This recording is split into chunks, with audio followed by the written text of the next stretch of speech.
What's up? Happy 4-4 portal. Happy 4-4 portal. We're gonna get the hair up out my face. I'm gonna pull my Mr. Rogers, get my work attire on. I've got my big poofy, massive, awesome sweater on because somebody didn't tell Oklahoma weather that it's April and it's like fucking freezing and it's dumb. It's dumb. We're just gonna call it what it is. It's dumb. So anyway, how was your day? How was your 4-4 portal so far? Has it been good? Has it been great? Has it been great? The answer is yes. The answer is yes. Tonight we're gonna be doing some artwork. Or wait, I'm gonna be doing some artwork. I already have a whole bunch of you on my list. That ring doesn't fit there very well. I don't like it. I already have a whole bunch of you on my list. And just so you know, my brain has been all day. It's been a day. It has been a day. We're going to light some incense. It's going to be fantastic. I like that this makes me look like a tent, and it's great because it's so damn warm. It's not even funny. On my link tree is a link to the episode, the flagship episode of High Beam Hauntings. I have spent a lot of time today editing and and getting things ready so I can release a ton of episodes over the next few days, because I know if y'all are like me and you find something that you like, you want to binge watch it. So for those of you guys that love to binge watch shit, we'll have more episodes out pretty much every other day. I will release an episode tomorrow, the first episode of the Doss House live.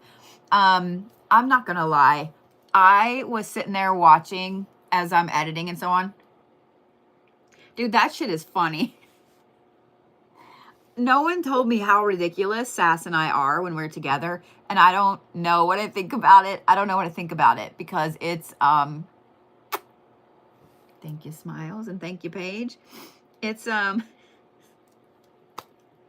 just saying, it's ridiculous.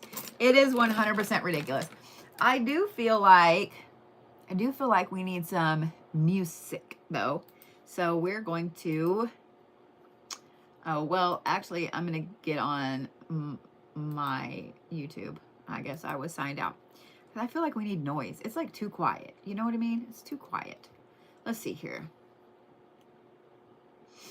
What we watching? What we listening to? Let's see. What we listening to? Thank you, Jess. I appreciate that. Let's see. We have Bollywood, Indian dance music. We have... Oh, I like this one. Let's do this one. Let me turn it down there. I like this one. This one's a good one. I just want some music. My nose is itching. Somebody's thinking about me. So we are going to... Alexis Priestley, you are first. I'm going to be drawing some sigils and some wards and stuff like that. They're going to be a little different because all of my brush pens have just fucked right off. Thank you, Stephanie. Thank you. They have just fucked right off. So it's all smaller pens tonight, which is fine. Y'all are going to get some interesting sigils. Let's just say that. Also, I want to shout out, like, I knew that TikTok was just going to get kicked down the road. They were going to kick the can. So, yeah, we're going to roll forward just like nothing ever happened, because what the other thing was I was going to say? Oh, yeah, did you know I'll be in West Virginia next weekend? Cause of Will. All right. Alexis, we're going to do... I don't like this one right here because I can't turn it down slightly. But let's turn this like that. TikTok's going to have a little better view. Just letting you know. All right. Let's see here. Y'all get to watch me in my nerd glasses. I will have the link up and all the details on Monday during Reiki. So if you guys are in West Virginia... I will be at the West Virginia Horror and Paracon next weekend. You can come and tour the You can come and tour all of the things with me. I'm excited. I'm really excited. I'm really, really excited. So, all right. So we're going to do for Allexis. Okay. I was like, I just lost my pen. I will answer some questions too about spirituality, about all that stuff. So,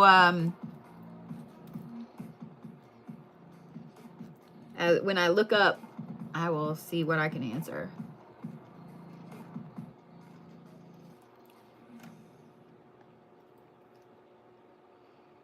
Okay.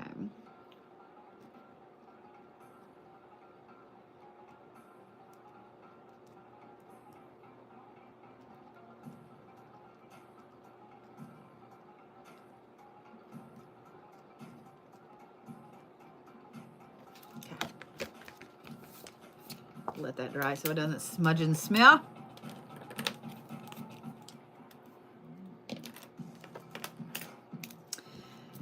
All right.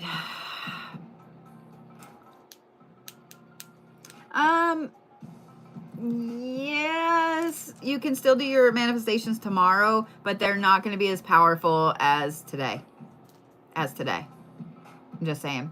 They're not going to be as powerful. So yeah. Dauburn, me too.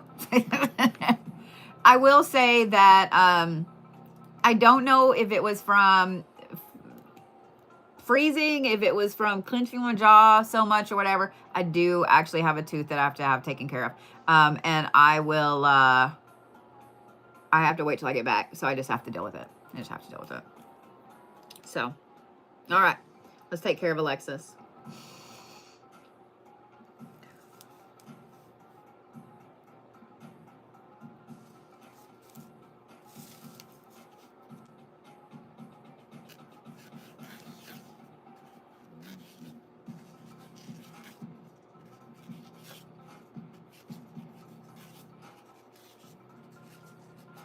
So the wonderful thing about having to use these smaller pens is that I can do more detail work.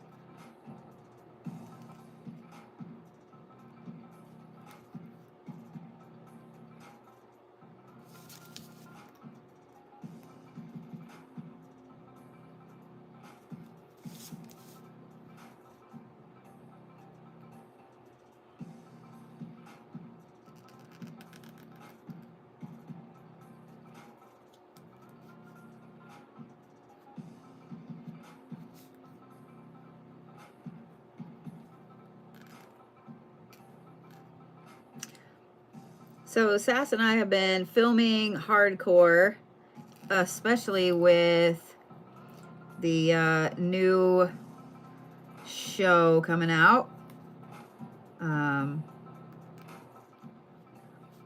We've been editing, we've been filming, so there's a lot that goes into what we are calling high beam hauntings. And that is not just the actual footage that we have, but we've been going through all of that footage. And if you watch me at all, then you know that we tend to talk a lot. So there's that. But I will say it's really fucking funny. I was laughing my ass off a while ago.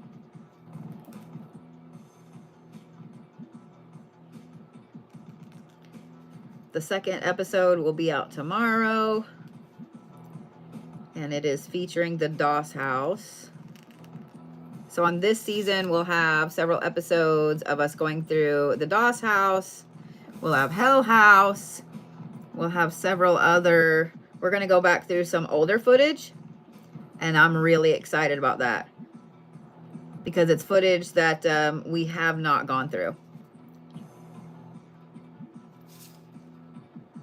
So I'm super stoked about it.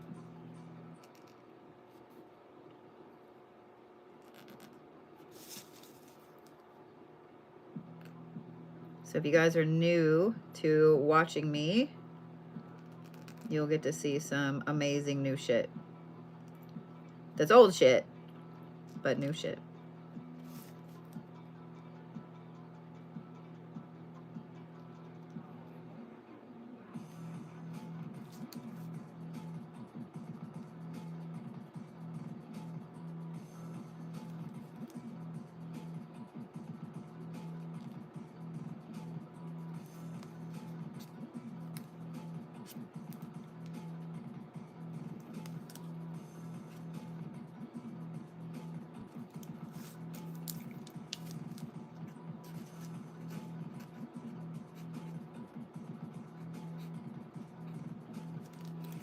All right.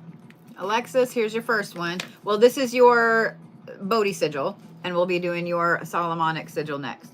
Now, if you take a screenshot, make sure that you reverse it. Just saying. And we'll get you the pictures sent out and get them in the mail Monday. I have not heard of that being a time portal. I have not.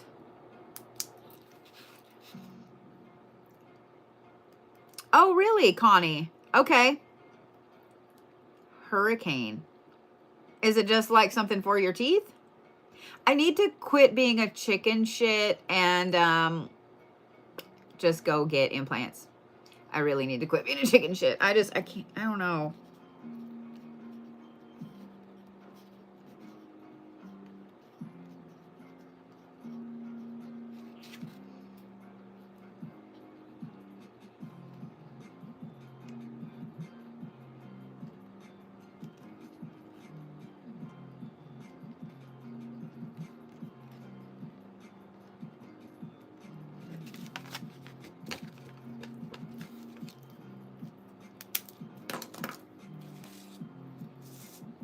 So have you guys been doing all your manifestations for the 4/4 portal?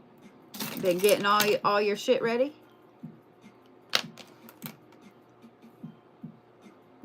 Yeah, I have to be put out. I have to be put out.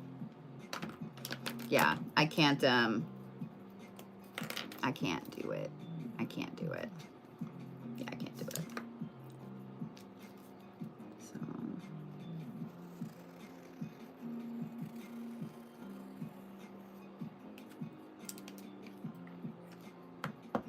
I love that your candles are burning good. I let this sit in a box and then put shit on top of it, so it's now doing that.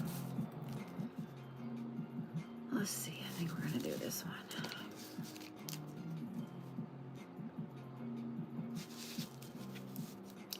Thank you, Holly Marie.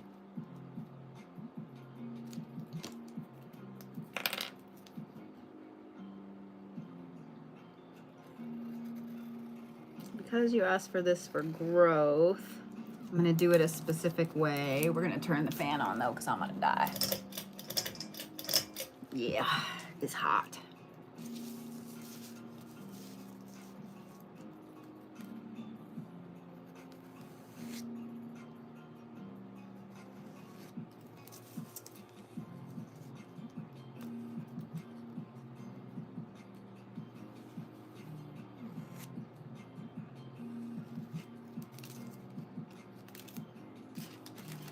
Much better.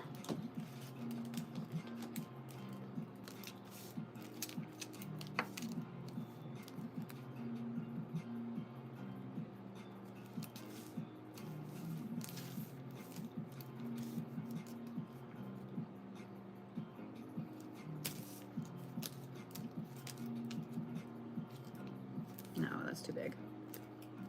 All right, this sweater might have been the wrong choice. It is getting caught on every fucking thing. On everything.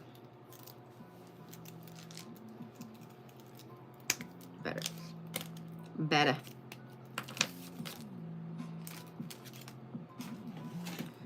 All right.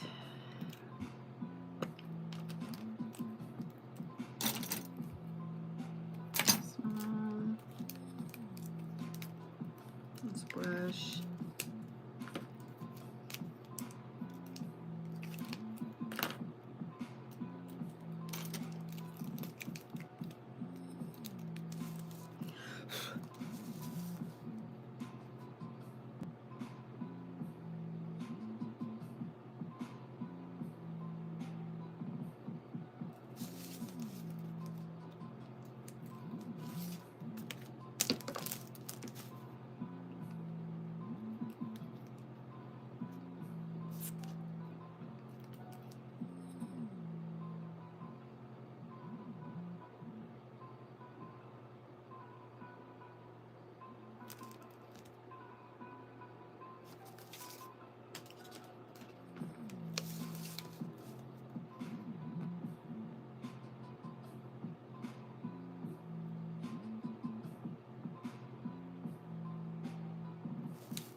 like this playlist. Is a good one.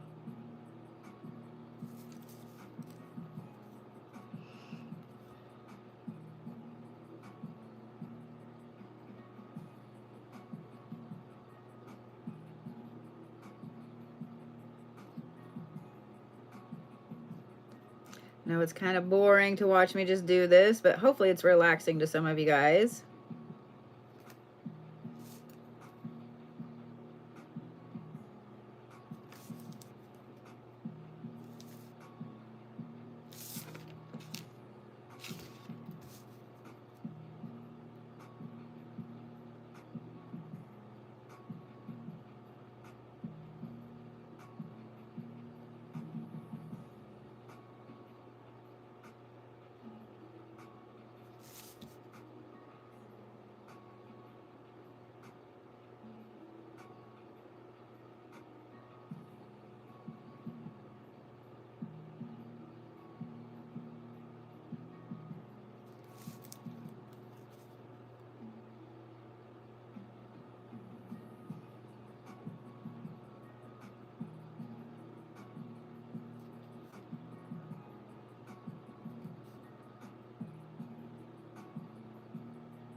And for those of you guys that missed these last time, the Solomonic sigils are more a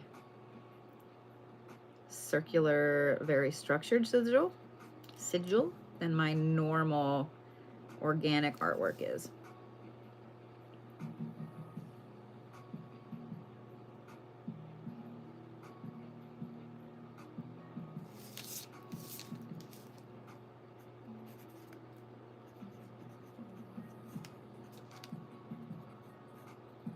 All right, you ready, Alexis?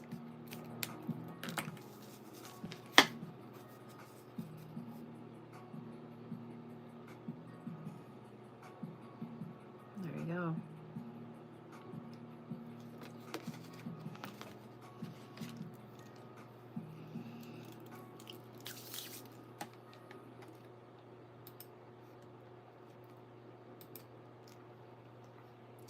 Thank you guys.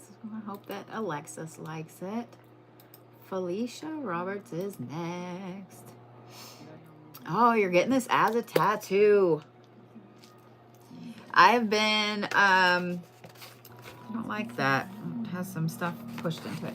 I have been pulling all of the photos where you guys have gotten my artwork as tattoos over the years. So the website is in the process of being redesigned. And that way there will be a gallery of that on there.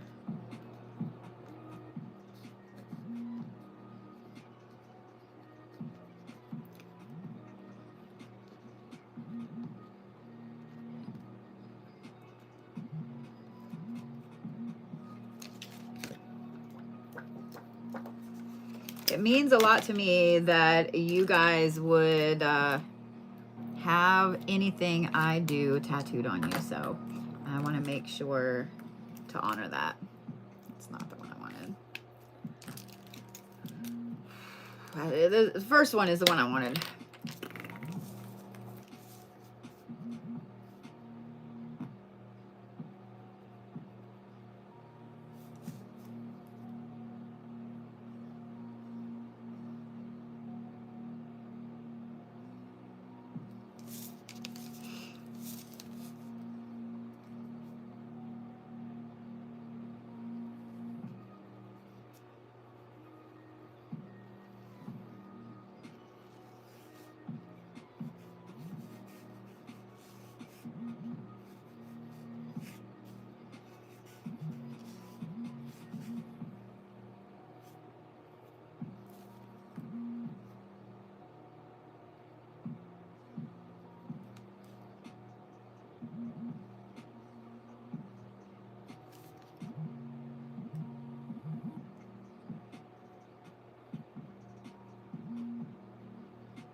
Sometimes I get nervous doing these when I'm doing them, knowing that you're going to tattoo it, because I'm like, ooh, that's a lot of lines. That's a lot. That's a lot of shading. Like, I get nervous about it because I want it to be perfect, you know?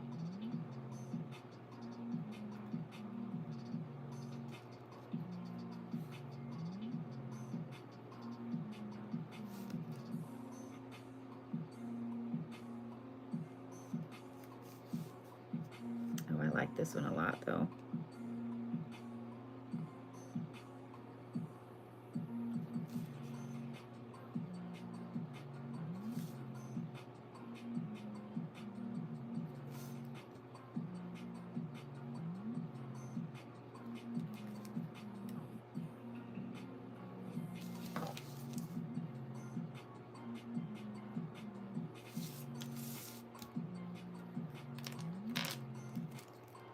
Thank you guys for all the gifts and goodies. I appreciate it. All right, Felicia, you ready?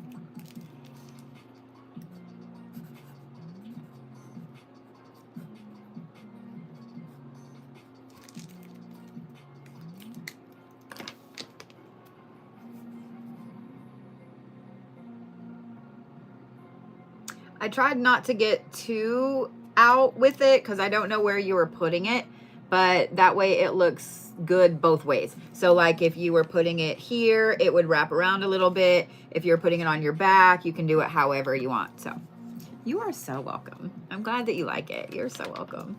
You're so welcome.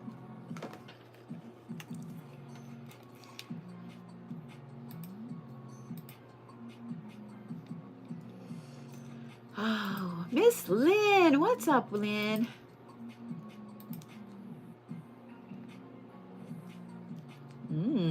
Okay.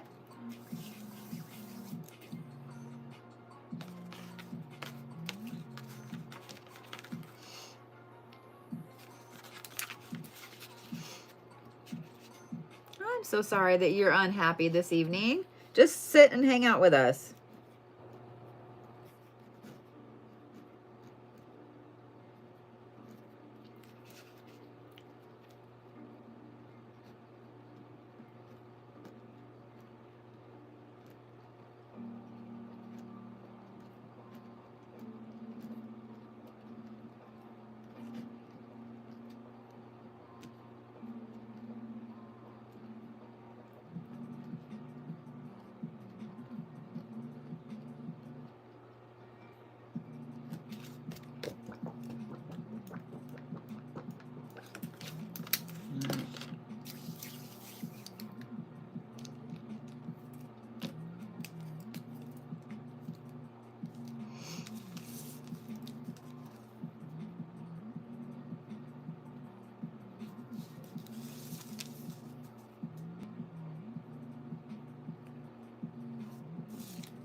I like that. It's done. I was gonna make myself look like, all right, is it done? Is it done?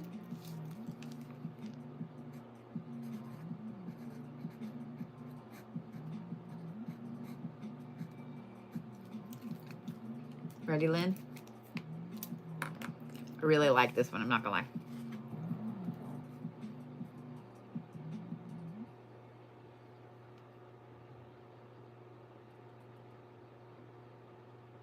And I wrote on the back what it's for. Just saying. Just saying what I'm saying.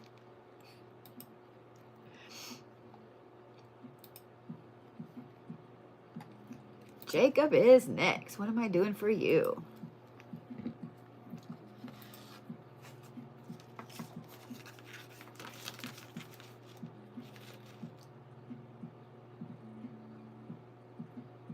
Okay.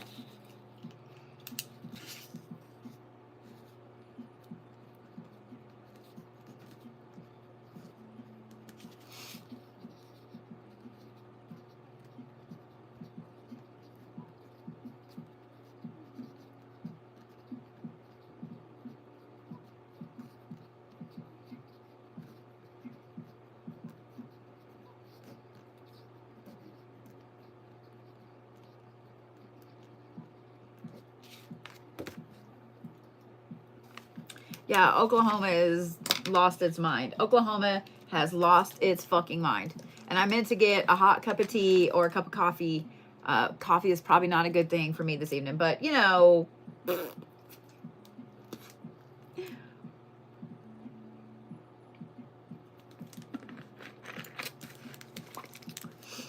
Yeah, one thing that I really hate about when the weather starts to change and roll in is like in the summers or spring, excuse me, is that the pressure changes mess with my brain like really bad.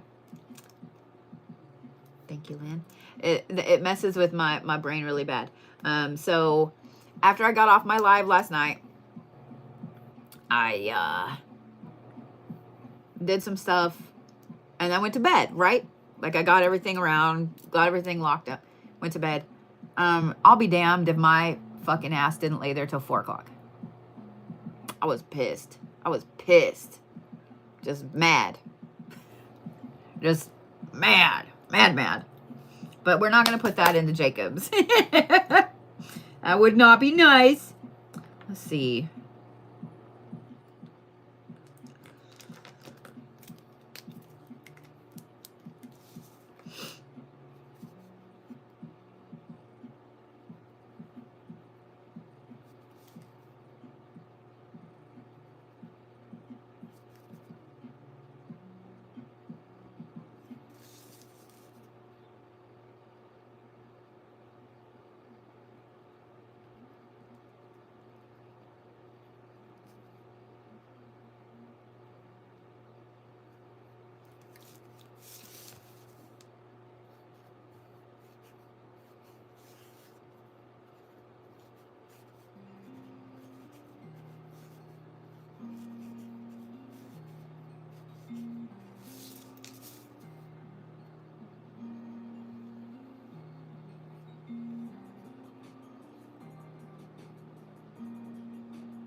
Absolutely. Absolutely, I can do a happy birthday sigil.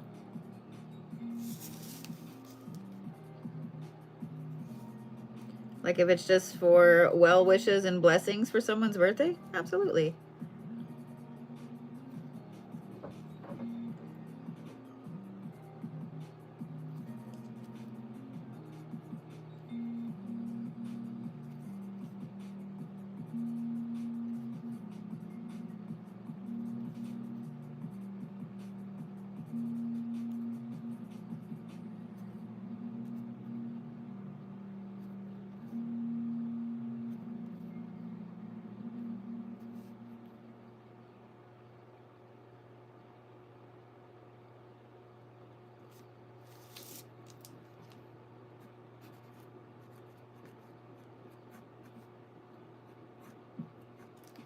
All right, Jacob, you ready?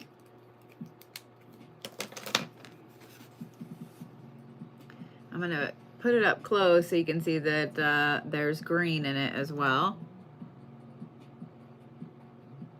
So you guys on YouTube can see better over there.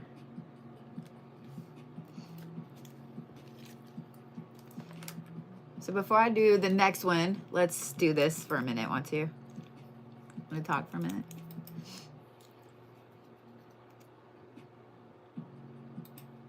I know the answer is yes.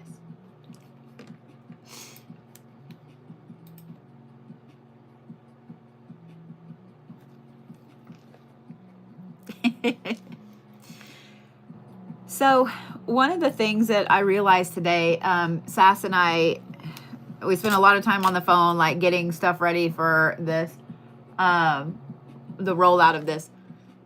I wanted to create something really cool. And when I told Sass, I'm so glad you like it, Jacob. When I told Sass my idea, she was like, oh my God. And we came up with the idea of this, a new type of paranormal show, a reality show, right? It's going to be a little different. It's going to be a little different. A lot different. There ain't no little about it. It's a lot different. But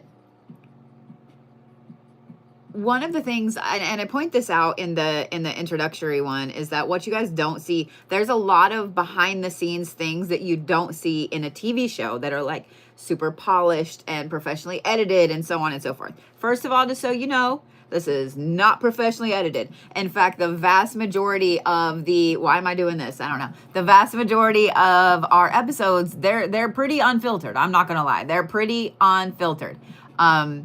Because we wanted you guys to feel like you're there with us. We wanted you guys to feel like you are riding in the car with us. You are at the haunted place with us. You are going through the evidence with us. I'm not going to lie. There are some times we got a little stupid, got completely off track with what we were talking about. It's just funny. It's just funny. But we wanted you guys to feel like you were there. Like that's the whole point of a reality show, right? Feeling like you're there in the moment. We are different. We're not lying. But we wanted you guys we wanted to take you along with us to do these things, and give you the chance to interact with it.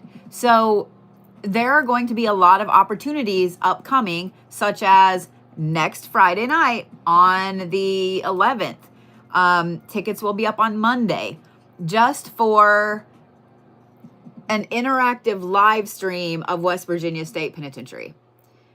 We want you guys to be watching, because there's going to be things like we caught a whole bunch of things. We caught a lot of things. Let me not say a whole bunch. We caught a lot of things at Doss House and Hell House as we were going back through the evidence that we didn't hear in the moment. Thank you, Rivers. We didn't hear in the moment. We didn't see in the moment. I keep coming back to this, but Sass and I were talking today, and both of us, our favorite piece of evidence that we've caught so far is the little girl in the basement at Doss House. Like our jaws, I saw it and I was like, let me rewind this episode. I don't remember is it in the first episode or the second episode of Doss, Sass?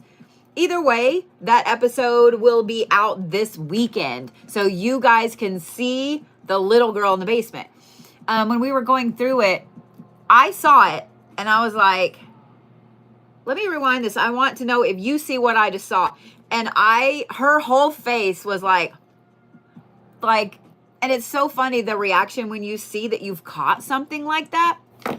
I think so too, but I am having to split that first episode in two because the editing software got mad and said that I couldn't have a 2.5 hour long thing. So our first episode is actually 2 episodes, or our first DOS House episode is actually 2 episodes. But it was so awesome. And then when we showed it to Shauna, who owns the DOS House, and she had the same reaction. What's even better, I know Tabitha is on here, and I don't know if Brett's on here, but they all, Larissa, Alan, everybody walked right by this entity standing there, and they didn't even know. And I absolutely love it. Oh, I love that. Thank you. Thank you, Angela. I sent an email to your site on a snapshot. Thank you. Yeah, if you guys catch anything. So one of the things I love about like an interactive paranormal investigation with you guys is that while you're watching on your phone, y'all are going to see, or your laptop or TV or whatever, y'all are going to see and hear things that we may not in the moment. So if you see something, say something. But I love that everybody walked right by this little girl. And it's so funny. You can see her very plainly. You can see her hair over her ear. You can see everything. Like, it's like somebody, and their light was red down there. So it's like somebody took a photo of a little girl and then put it in like a negative. And then boop. It was just so cool. It was so cool. And I'm really, really excited to go to West Virginia Penitentiary this next Friday. I have some new toys to take and play with. I thought I brought them up here, but I don't think I did. I have a new REM pod that is a dog, and the leash lights up. I'm so stoked. I'm just excited. I'm so fucking excited. It's not even funny. So you wish you could ghost hunt. Well, that's why we're doing what we're doing, so you can. Because I know how hard it is to physically go to these locations. Y'all don't realize DOS House was different. Hell House was different because it's a house. It's a smaller, like DOS especially is a smaller location. It's a house, right? A couple bedrooms. It's got a couple other extra rooms, but it's manageable, okay? There's a bathroom. There was heat. There's internet. Like, you know what I mean? Like, there's snackies. There's a refrigerator. So that one's a little different. That's the best type to investigate.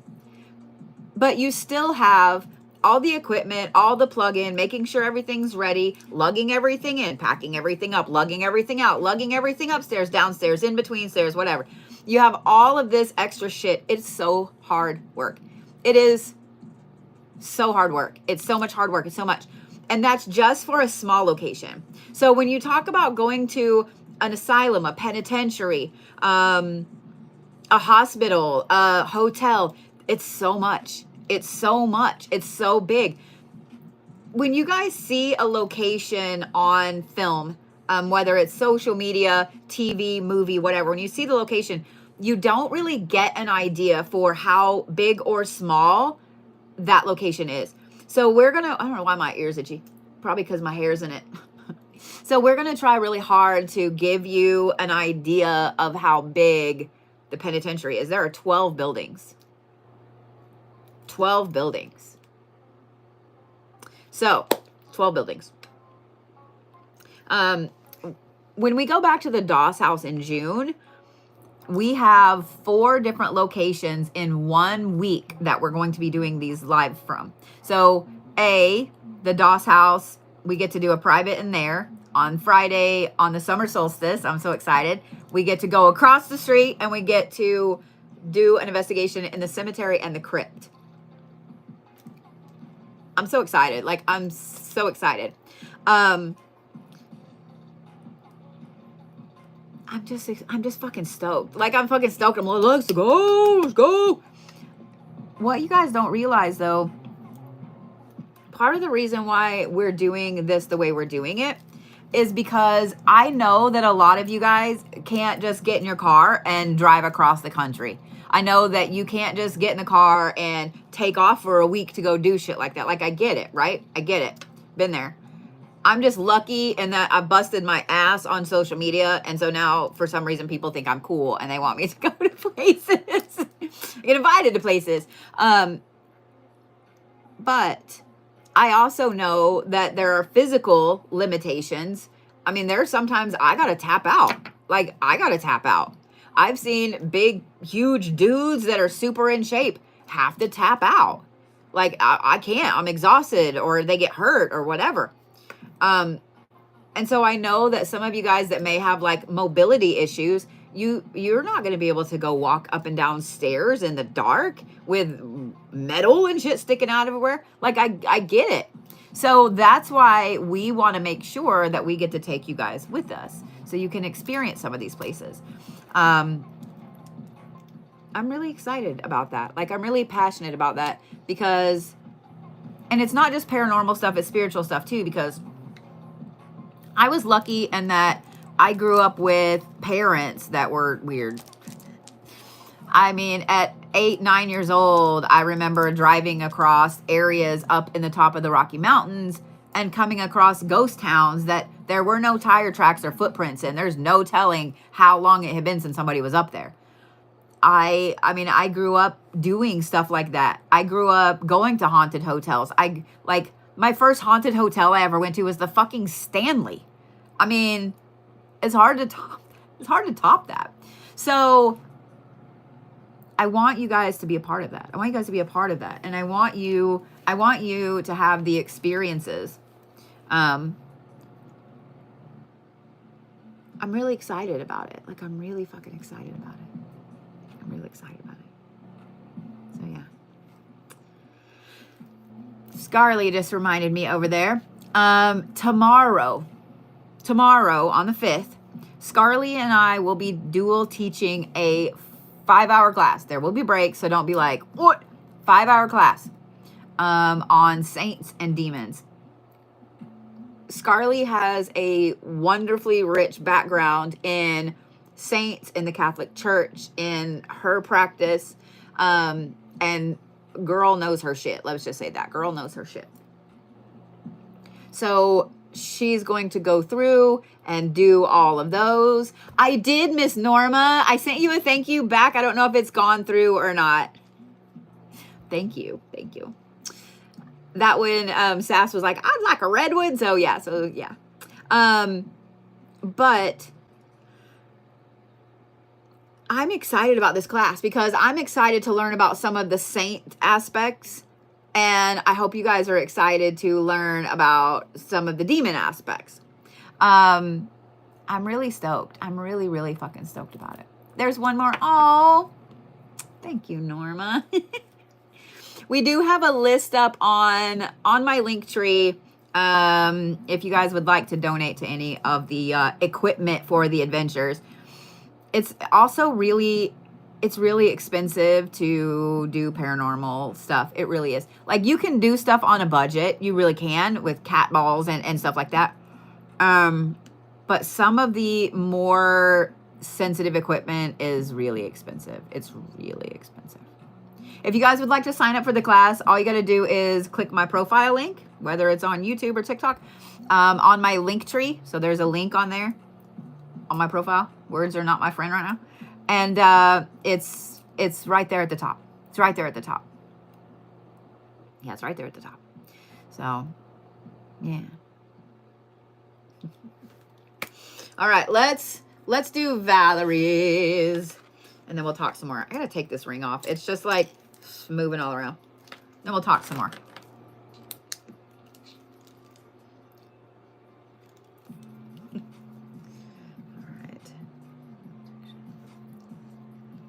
y'all know that this is the 4-4 portal.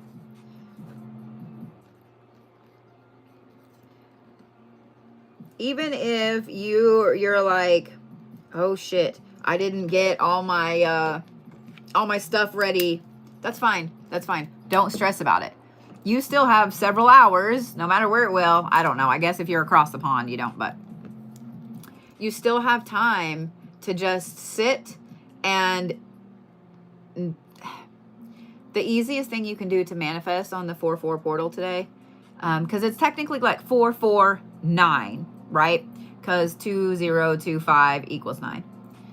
And 9 is a number of spiritual enlightenment. It's a number of closures. It's a number of being able to start over. It's a very, very highly regarded number in a lot of different practices. So this is a good day. That's what it is my banks. So it's a good day for letting go of stuff, for saying, okay, you know what? Like, this has run its course. I am done with this. I want to start something new, whatever. And being that 4 is a very practical, balanced number, the 4-4 portal is not really for manifesting, you know, I want to win the lottery and become a billionaire and buy some islands and like not talk to anybody for the rest of my life. It's not for that kind of stuff. The 4-4 portal is for practical manifestations. So these would be things like moving into a bigger house, buying a newer car, getting a promotion, getting a better job, like practical things. You know what I mean? Being better at budgeting. Do you see what I'm saying? It's practical manifestations. So this is a time when, let's just say that all day, like the day has gotten away from you and you're like, fuck, what do? I don't have time to light candles. I don't have time to do this. You have time to go take a shower. You do. You have time to go take a shower and cleanse all the bullshit. You also have time while you're laying in bed to think about the practical things that you need to do, the manifestations that would help you in your day-to-day life. It's really a powerful day. This is driving me nuts. I should put my bangs on the other side. Because it's just like somebody constantly tickling my fucking ear. It is what it is. It is practical magic. I mean, you are 100% correct. 100% correct. All right. Let's do Miss Valerie's here.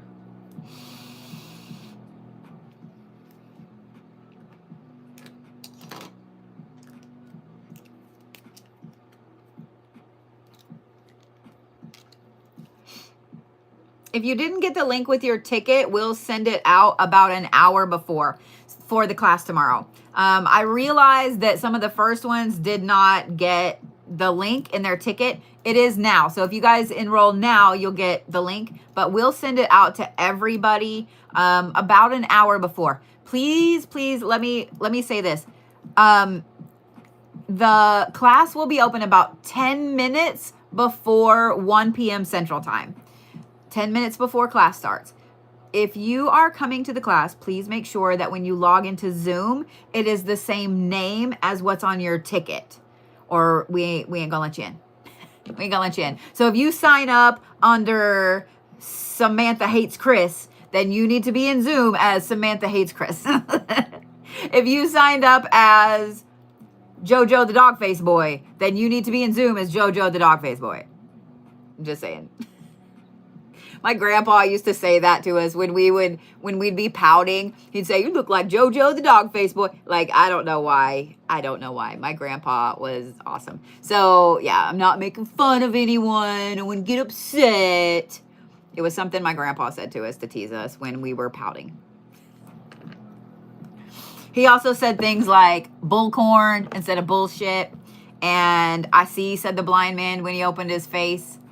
Like, that's the shit my grandpa said. That's the shit my grandpa said. Because who doesn't love grandpas, right? Who doesn't love grandpas? I love those phrases too. I promise, Valerie, I'm going to draw yours in just a second. So Kirsten's dad brought over a fire safe that was my grandparents that I forgot was still at the house. And I opened it and just kind of spot looked through some stuff in there, and I got so excited. It's not anything at all that would make anybody else excited except for me. So my grandpa used to work for the smaller private airport here in Tulsa called Tulsa Air. So there's the big airport, and then there's Tulsa Air. And this is where like all the private jets come in and stuff like that. So like my grandpa handled Bob Hope's plane, Elvis's plane, like people like that. When they would come into Tulsa, he would handle their private jets, right? And he would on his time cards, he would write us little notes from Mr. X, and he would leave them every now and then at breakfast or when we got up.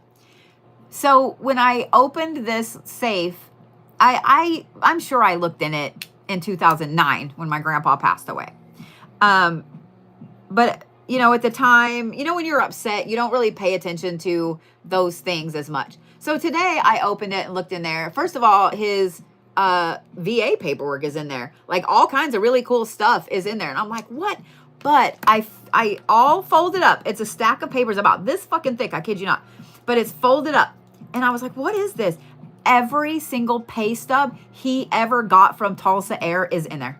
Every single one. For like, I think he worked there for like 35 years, 35 or 40 years. There are that many fucking pay stubs in there. I was like, what? I have to do something epic with these. Yeah, I don't even know where half of mine are either. Like, there's no way. So I'm like, how did you keep these? But at the same time, when he was in the Navy and he was in Pearl Harbor and World War II, like all over the place, his mother kept every single letter he wrote home. Every single letter he wrote home. So, I mean, you know, yeah. So, yeah. But I'm excited. Yeah. What is the best way to overcome a passing? I lost my husband of 18 years due to cancer in February of this year. First of all, I'm so sorry. I'm so sorry, sweetheart. I'm going to say this. You don't ever really overcome it. And I am going to recommend that you don't try to push it out of your mind. All too often when someone passes away, people will, it's almost like they humor you for a couple weeks or a month. And then they feel like you should just get over it. Like you should go on with your life. And the people that believe that, first of all, you're a dick. And second of all, it tells me you've never lost anyone super close to you. I never, ever push anyone to get over something like that. Overcoming it and being able to move forward is one thing. But I'm never, ever going to say that you need to overcome that, forget it, just move on. Because you can't. You can't. Like, you can't. What I would recommend, though, to kind of help a little bit, the times when you're really sad, the times when it just smacks you, and yes, TikTok, it is actually me. I'm like, by the way, if you are not watching this at 8:26 p.m. on 4/4/2025, you are 100% watching someone who has stolen this and is posting it on TikTok as me. The times when you're really, really down, the times when, you know, you have that moment where it just, you were okay all day. And then suddenly it hits you and you're like, oh my God, I'm going to cry and throw up. And, you know what I mean? Like, what the fuck? The times like that, you need to feel the feelings. You need to feel the feelings. Because if you just squish those feelings down, they're going to come out in some intense, hard way. Even if you, like, let's say you're at work and somebody walks by and their cologne smells like his, and you all of a sudden are waterworks. If you're worried about somebody in your office saying something to you, I mean, maybe go to the bathroom or, you know, take a break or whatever. You have to feel those feelings. You have to feel those feelings. You do. You do. The other thing, when I lost my mom 10 years ago, 11 years ago. Oh, wow. Here in just, oh my God, I think I'll actually be in Pennsylvania. It'll be 11 years. And there are still times that I reach for my phone to text her or call her. And that fucking sucks. Because I have to remember, she's gone. You can't do that anymore. Or I was very, very close to my grandparents. Like, I was grandpa's girl. I was oldest grandkid. I lived with them several times in my life. And so there are times that I wake up convinced that I need to call them. And my grandma passed away in 2006 and my grandpa passed away in 2009. And so that realization all over again that they're not here. So when that happens, A, it sucks. And B, I do something that either reminds me of them or when my grandma passed away, it was really hard on me because it was like that. She had an aneurysm and it was bad. And I was pregnant with Kirsten. So I created an email address that was like the one she had. I had access to her Yahoo at that time. And so I created an email address, and when I miss them, I email them. That's been my way of dealing with stuff. I'm almost like tearing up a little bit. I email them. I do. I'll go into the email and just open it every now and then to refresh it. So that way Gmail doesn't think that it just needs to be cut off, because if you don't open a Gmail for 2 years, it'll be cut off. So I just go in, I open it. I usually will change the password and then I'll get back out of it. I don't ever read what I've sent. That's my way of still talking to them. That's my way of still being able to tell them about their grandkids or great grandkids or something I've done and accomplished. Or sometimes it's just, I miss you and I'm a blubbering, crying mess right now. So things like that help you feel connected to them. Nobody has to know about that. You know what I mean? Nobody has to know about that. It's nobody's fucking business. But things like that is what I'd recommend. I can't imagine losing a spouse. I really can't. No. It's okay. I can't imagine that. And I'm so sorry. I'm so sorry. I feel like if you had told me that in person, I'd be like hugging you and like hugging, like just like not letting you go, because I can't fathom losing a spouse or losing a child. Like I've had a couple of miscarriages, so I understand that, but losing a child, I can't fathom that. You know what I mean? I understand losing parents. I understand losing best friends. I understand those things, unfortunately. But the other, my brain can't wrap around that, and I hope I never have to. But don't ever push yourself to get over it. Don't. And for those of you guys that, if you are around somebody, you're around a conversation or whatever, and you hear someone telling somebody to get over it, or I swear to fuck, if y'all don't stand up for that person, like, you don't get a gold star. I have stood up for a couple of different people in public. I don't know these people, but I know that when I lost my mom, it was horrible because my uncle tried to come in and clean everything out of her house. She hadn't even been gone for 6 hours, and he was trying to clean her house out. And then he sued my sister and I. Like, it was horrible. And I did have to push all that down because I had to deal with that shit. So I had one day where I just had an off day. And I woke up and I missed my mom and I missed my grandparents. And so I was sitting looking at pictures and I'm bawling like a bitch and trying not to get it on the pictures. And I had someone tell me that I needed to get the fuck over it, that it had been 2 months and I needed to get the fuck over it and get back to doing what I was supposed to be doing for them.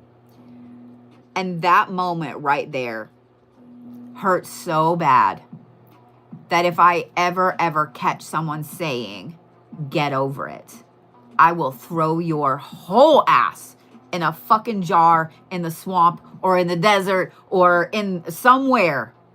I don't give a fuck. I will throw your whole ass in. I don't care if I know you or not. Period. Period. Period. Like, that is an absolute no. So, sweetie, don't ever push yourself to get past it, because you won't. Like, you won't. And I want you to think of it this way too. Just because you're healing and just because you're learning how to navigate without him there, doesn't mean that you have to forget. It doesn't mean that you have to not think about it, because there are going to be days when that's all you can think about. I'm sorry. You lost your dad 31 years ago and your mom 3. So see, you kind of understand. I mean, 31 years is a long time. Like, my grandma has been gone almost 20. Next year will be 20. And so there are still days that I wake up and all I want to do is call her, and it hits me all over again. And so, yeah. So, yeah. I wanted to stop, and I wanted to stop what I was doing. I know that Valerie is cool with me pausing. I just wanted to stop and acknowledge that, because it's an uncomfortable subject for a lot of people to talk about. It's uncomfortable for me too. Don't think it's not. Death is always an uncomfortable subject. It really and truly is. It really and truly is. Especially when it's someone that you loved intensely. Someone that you knew for a very long time. You know, whether it's parent, friend, spouse, whatever. That feeling is always uncomfortable. And unfortunately, when people cry, it makes people upset.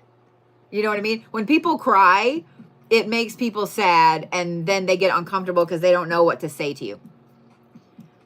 Y'all, let me say this. If you are that person that you get uncomfortable when somebody's crying around you or whatever, you don't have to say anything. You don't have to say anything. Sometimes just sitting there with them, maybe like putting your hand on theirs, sometimes just sitting there and being in that space with them, putting your arm around them. You know what I mean? Like, sometimes just sitting there with them is enough. It's enough.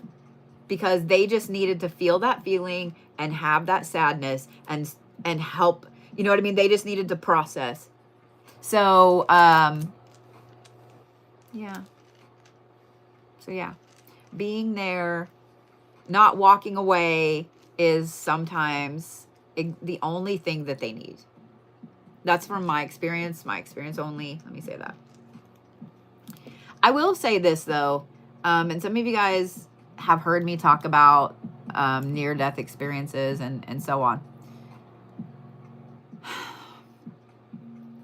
If you are somebody that believes in reincarnation, if you are somebody that doesn't know what you believe in, if you are somebody that you're curious about things like that, you are so welcome. You are so welcome.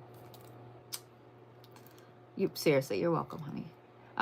There is a whole stream on Reddit about near-death experiences. You should go and read some of them. You should go and read some of them. Because I can tell you my experience all day long. And you're like, I mean, you see me on social media, you know, we talk. I mean, I guess we talk, you know. I talk to you guys like we're friends. My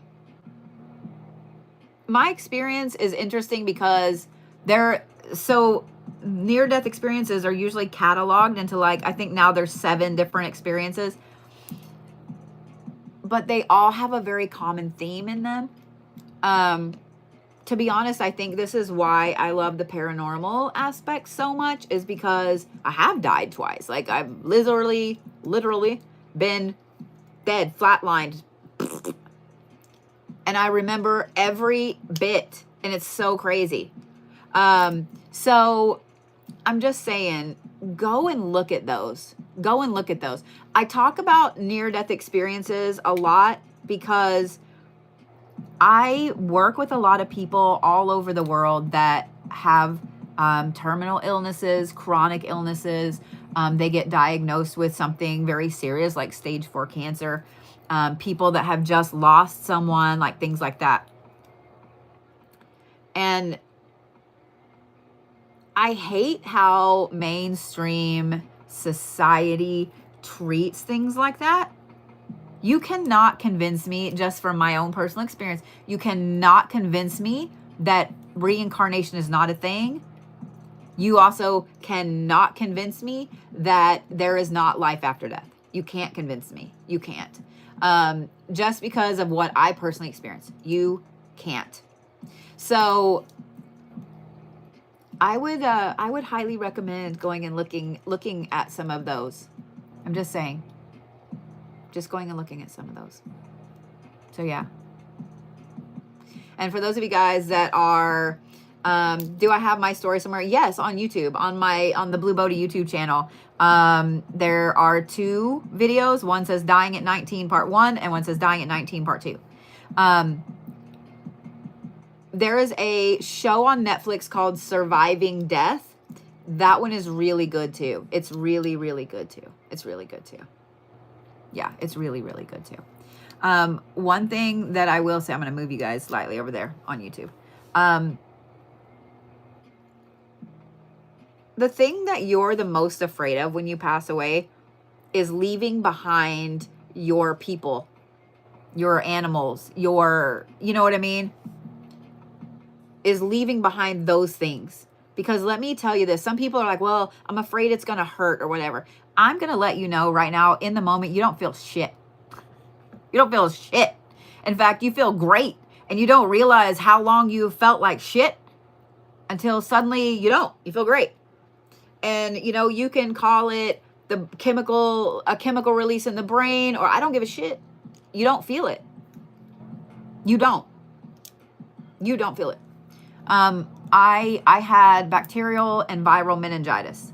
And if y'all have ever had a headache, a nasty, nasty migraine headache, that is a walk in the park compared to having your brain swell against your skull. There's nowhere for it to go. That by far is the worst pain I have ever felt in my life. And I have had my jaw broke in 8 places. I have had 2 C-sections. I have had like some serious shit. And I'm a redhead, so I have a really high pain tolerance. But in the moment, you don't feel anything. You don't feel anything. And it's crazy. It's crazy. So I don't want you guys to be afraid of that. I know I can say don't be afraid of it, and you'll still be afraid of it. And that's okay. But I just want you to know that in the moment, you don't feel it. Thank you, July, Chris. You don't feel it at all. At all. So, yeah. You need to wrap me in bubble wrap. I mean, you're probably not wrong. But yeah. You don't feel it. You don't feel it. And the other part, I'm going to say, oh, I love that. Shannon said, I work in the ICU. She's not wrong. So if you work in the ICU, you've seen a lot of people that have had to be brought back. Yeah, you don't feel it at all. You don't feel it. You've had a brain hemorrhage, so you know the pain. Yes, you can't explain that pain to anybody. You can't. Like you can describe it, but it's something like, it's just like having a baby. Like you don't know unless you experience it. And to be honest, I don't know that I would wish meningitis or a brain hemorrhage, or I wouldn't wish that on anyone. I really would not. I would rather have my fucking jaw broke twice I would not wish that pain on anyone. Yeah. I would not wish that pain on anyone. It's that bad. It's that bad. It's that bad. So yeah. But all that to say, just process it as it comes. Just process it as it comes. Because you're never going to forget. You're never going to get over it. You know what I mean? Like, just process it. Just process it. We're taught too much to stifle our emotions, to, only behind closed doors where no one can see. And so then when we cry in public or whatever, we're discounted as weak. Like, it's okay to cry at the funeral, but God forbid you cry somewhere else. Like, get the fuck out of here with that shit. So, I'm just saying. But do what you need to do. Do what you need to do for you. Do what you need to do for you. If you still sit up and talk to him every night, you 100% should. Send him an email. You know what I mean? Like, yeah. You 100% should. Just saying. You're welcome, sweet friend. You're welcome.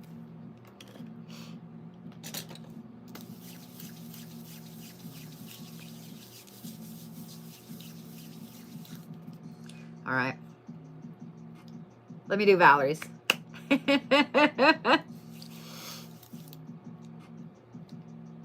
right.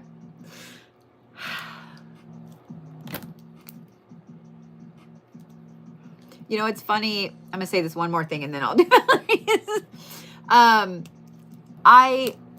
Over this last week, I've really been thinking about, I used to do a support group. I used to do it in person, but it's obviously easier to do it online. As I mentioned, I've worked with a lot of people that have terminal illnesses, chronic illnesses that are eventually going to get them. I've worked with a lot of people that have found me at the end of their life, basically. I've done a lot of last rites. I've done a lot of things like that. And I used to hold a support group for people like that were going through that. I also used to hold a support group for NDE survivors, near-death experience survivors, because it's something that those are two things that are very close to my heart.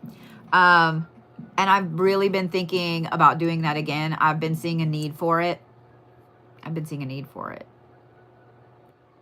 So I'm trying to think of the best way to go about doing that. So yeah, I've been trying to think about that. To be honest, it may just be a live stream. But I would do it on a Zoom, but with Zoom, you can only have like 99 people in there. And I have a feeling that if we did it like that, it would fill up really quickly.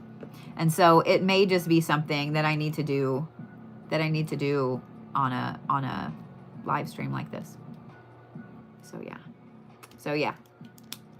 Because with how many people everybody has lost in the last 5 years, I mean, not to mention before that, but just in the last 5 years, like, it's overwhelming. It's overwhelming. And whenever you have a chronic illness, a terminal illness, etc., the anxiety that comes with that is also overwhelming. So, I mean, there are times, y'all know I'm diabetic. There are times that I've had my sugar crash a couple of times where I could not get it up. And the panic that you feel with that it's terrifying. I'm not going to lie.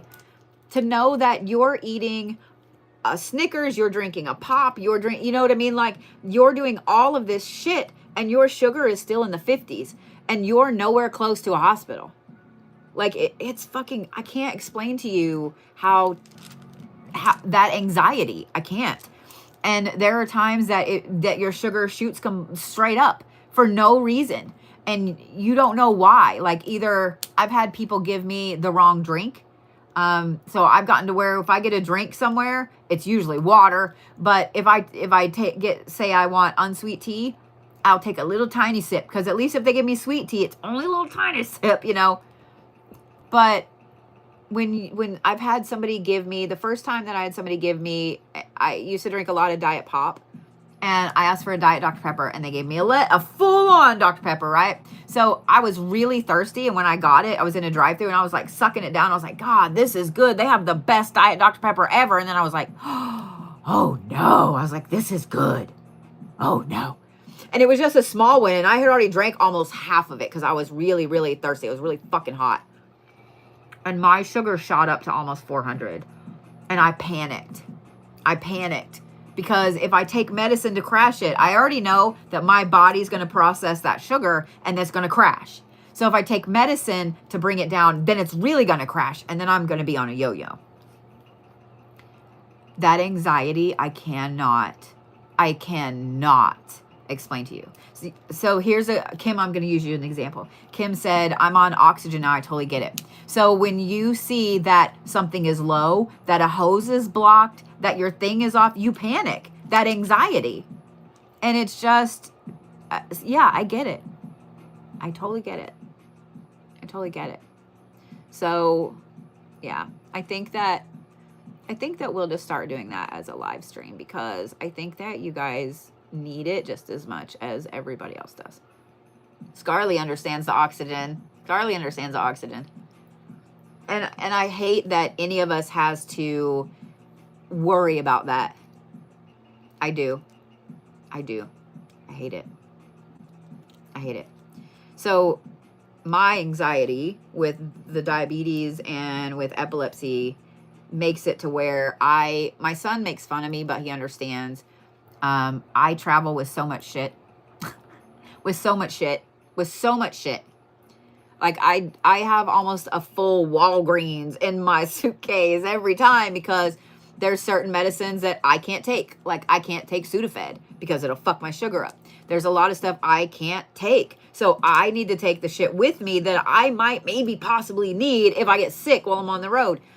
I have to take extra pods because I've ripped one out of my arm before. I have to take my shots with me. You know what I mean? Like all of those things. And then also I'll take 2 or 3 bags of snacks, like snacks that I can eat, you know, beef jerky and nuts and pork rinds and stuff that I can eat all of that I want because there's no sugar.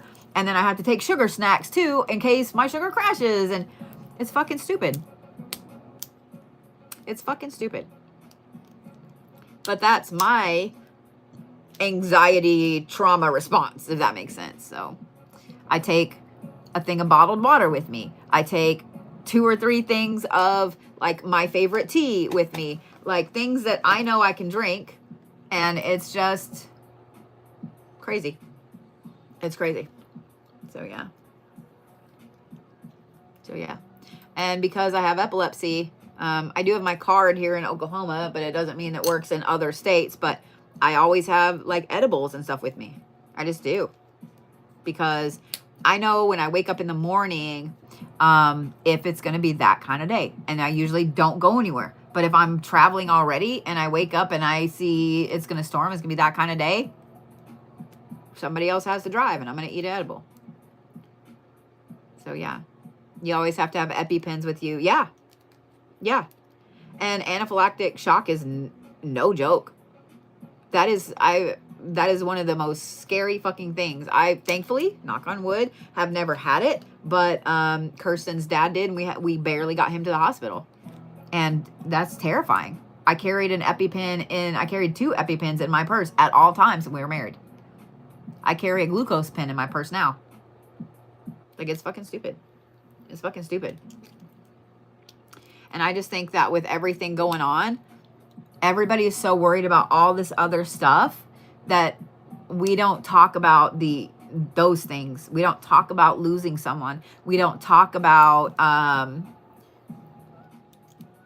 fears of passing away. We don't talk about illnesses. We don't do that.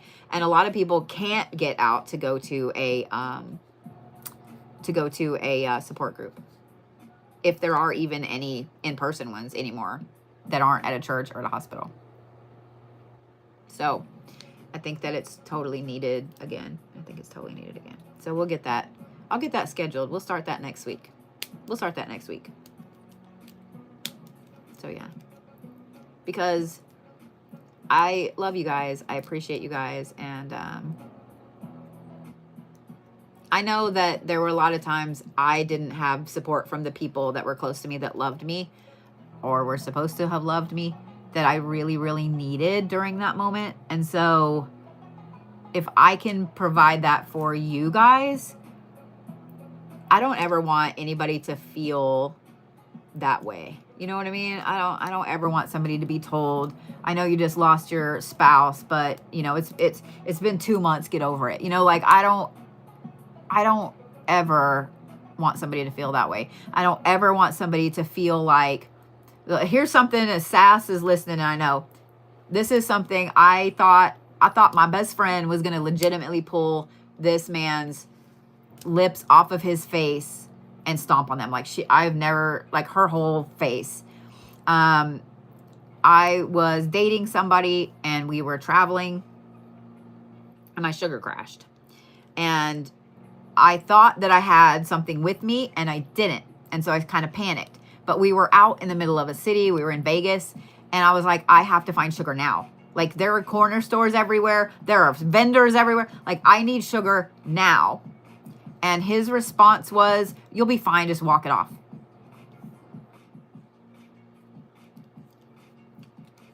Y'all, if you've never had a Taurus as a best friend, if you've never had a Taurus or really an earth sign, but if you've never had an earth sign or a Taurus as a best friend, this girl,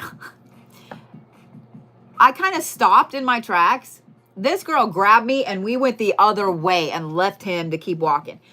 And he finally caught up with us, but we went and found a candy shop.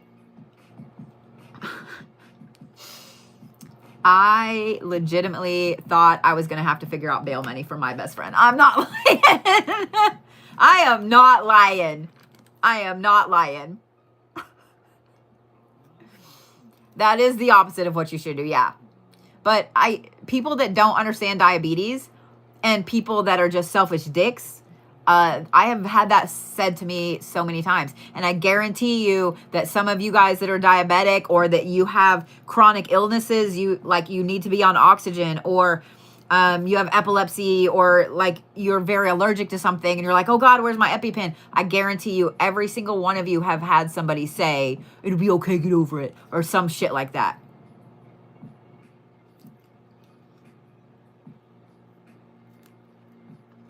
I will say that was the nail in the coffin. That was the nail in the coffin. Yeah. Your sugar is always super high. Have you looked into the semaglutide shots? If you're diabetic, they're covered. I to be honest, I didn't want to try the Ozempic. My niece is on them and she's sick all the fucking time. She also is not diabetic. I tried the name brand Mounjaro. I did not like how mentally it made me feel. But the compound generic, the semaglutide, I have been on it since December. I can't speak highly enough about it. I really cannot speak highly enough about it. Now, I control mine with diet, and obviously what I do is not going to work for everybody, and this is not medical advice, okay? But I have been very, very anal about my eating habits, about exercise, about water, like all of that stuff, because I got diagnosed in like 2014. And I have kept my numbers in like pre-diabetes stage, right? But my fasting sugar usually was still about 120 to 140. And if I got sick, it shoots up to 200.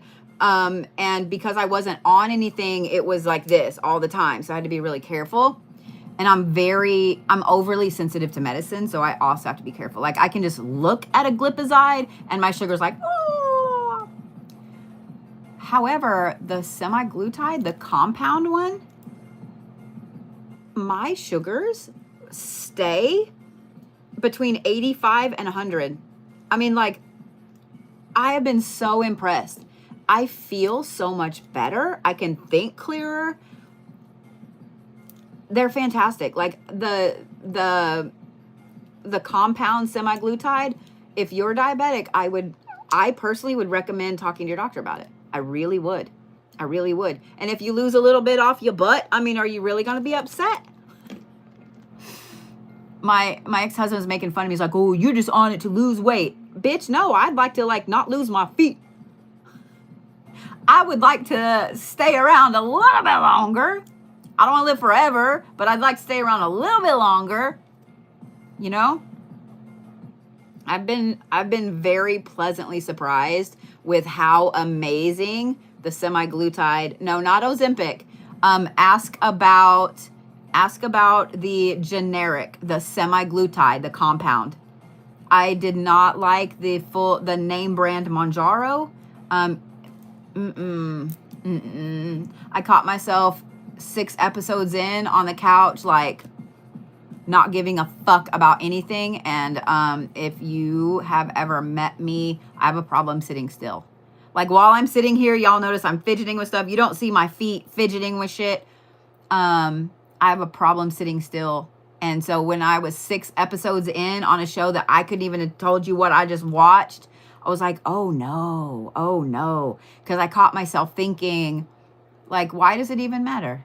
Why does any of this stuff even matter? Why does it matter if I get on a live? Why does it matter if I pay my bills? Like, I caught myself thinking that, and that was not my thought. And so, yeah, I caught myself thinking that. And I was like, oh no. But the generic compound semaglutide, I have loved it. Yeah, I have loved it. So if you're diabetic and your sugars are running really high, I would recommend it. Now, the first week and a half or so, I'm not going to lie, you are going to be nauseated and sick at your stomach. And it does kind of take your appetite away a little bit. But have your doctor prescribe you some of the like melt on the tongue Zofran. It's worth it. And if you're diabetic, your insurance should cover it. Yeah. So I do so much better on generic medicines. I don't do good on name brand ones. So yeah. But I love you guys too. All right. Let me do Valerie's. I'm like sitting here just yakking away like blah, blah, blah, blah, blah. But I can still yak while I can do Valerie's. But I highly recommend it if you're diabetic, yeah. I know several people that are not diabetic that got on the shots and they had very, very bad side effects. And like I have somebody that I've known since high school. I mean, they lost a ton of weight and they do look great, but they also started losing their hair. They have bone problems, like, because it's, I don't know, like I can't speak for their health, so I shouldn't. But I'm just saying, like, if you're diabetic, I would recommend it. Valerie P. Yep, there you are over there on TikTok. But yeah. The office hours, so that the spiritual office hours are already up on they're already up.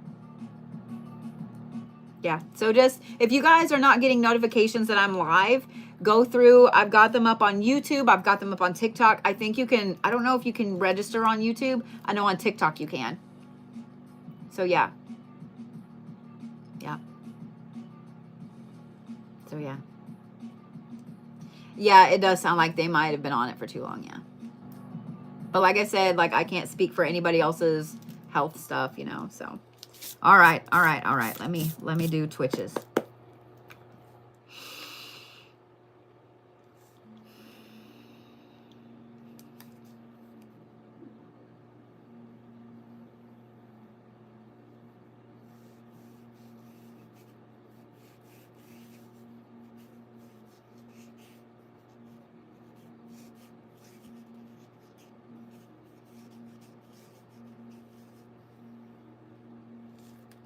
Doing your sideways.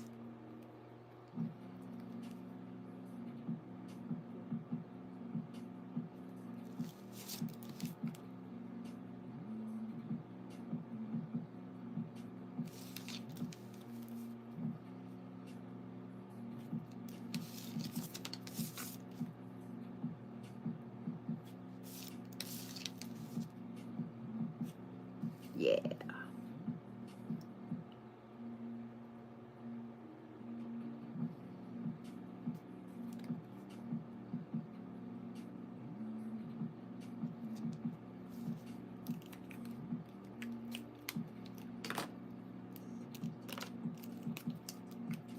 So this sweater is like I can't even get it in the thing. It's so big. It's so big, but it's so comfy and it's like a blankie. So I put on a tank top and then I put the blankie on and it's great and I love it. I got it on sale at Express. Like right when, well, in January, so it was after Christmas. I think I paid like $12 for it. I love it. I will live in it for days if you let me, or if I let me. If I let me.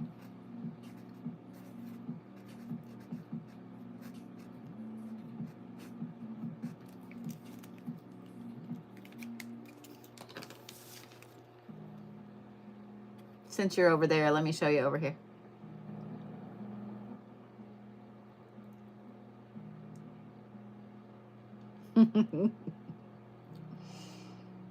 I made sure there were plenty of spiky parts in there.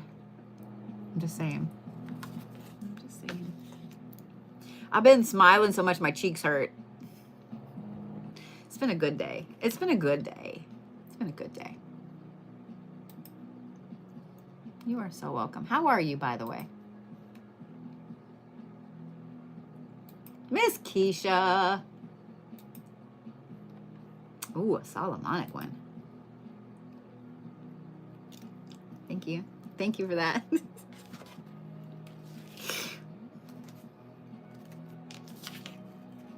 Let's see here. Let's do this.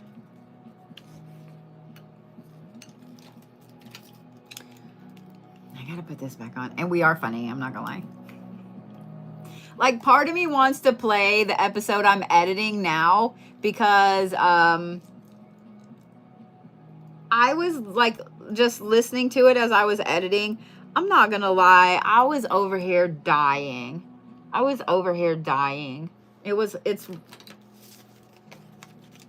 Sass doesn't realize how funny she is, and she always tells me, like, you don't realize how funny you are.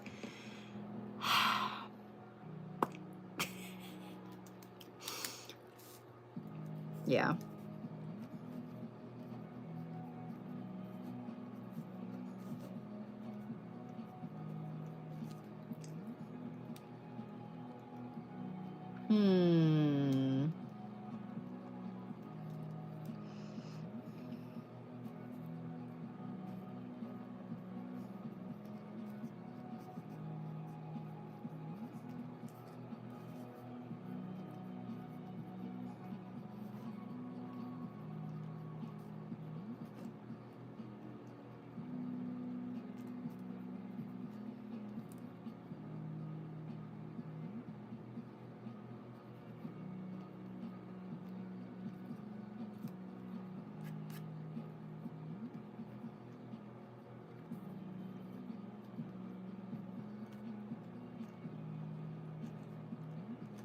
Can't wait to see what this is for, Keisha.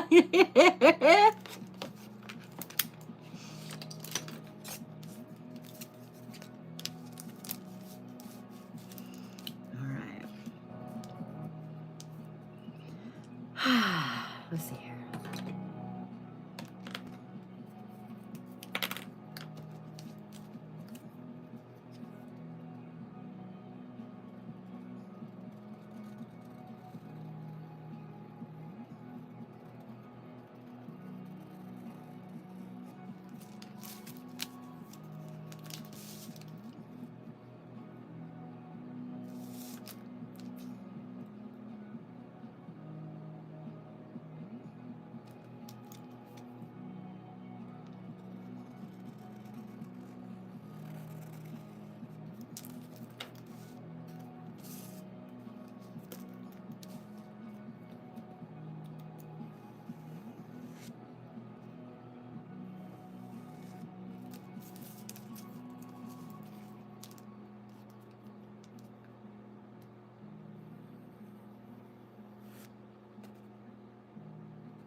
What other kind of questions can I answer while we're sitting here and I'm drawing?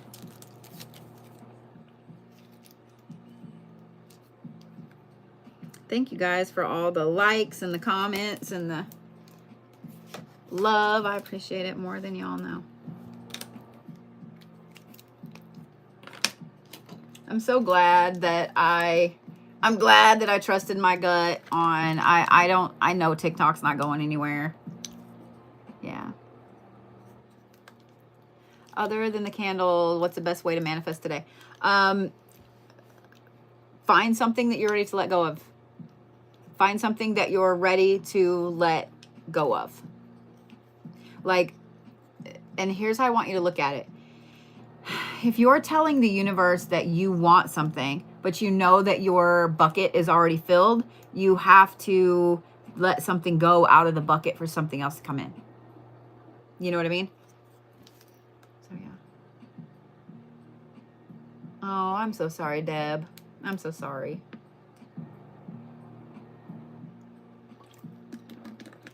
That is wrong. Oh, did you really, Norma? You are so sweet. You are so sweet.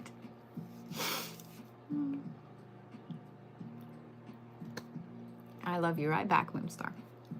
How do I know what to draw?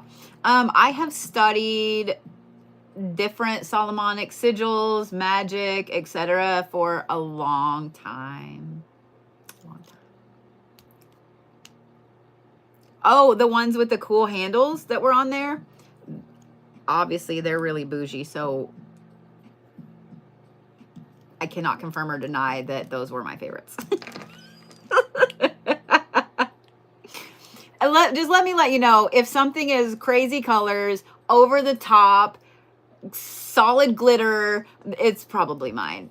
It's mine. I'm getting sass there. I'm getting sass there.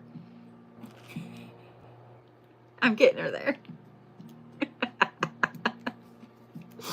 I'm getting her there. She did just get a new pair of boots in that actually have like leather flowers on them. I'm proud of her. They're pretty fucking bougie. I'm proud of her.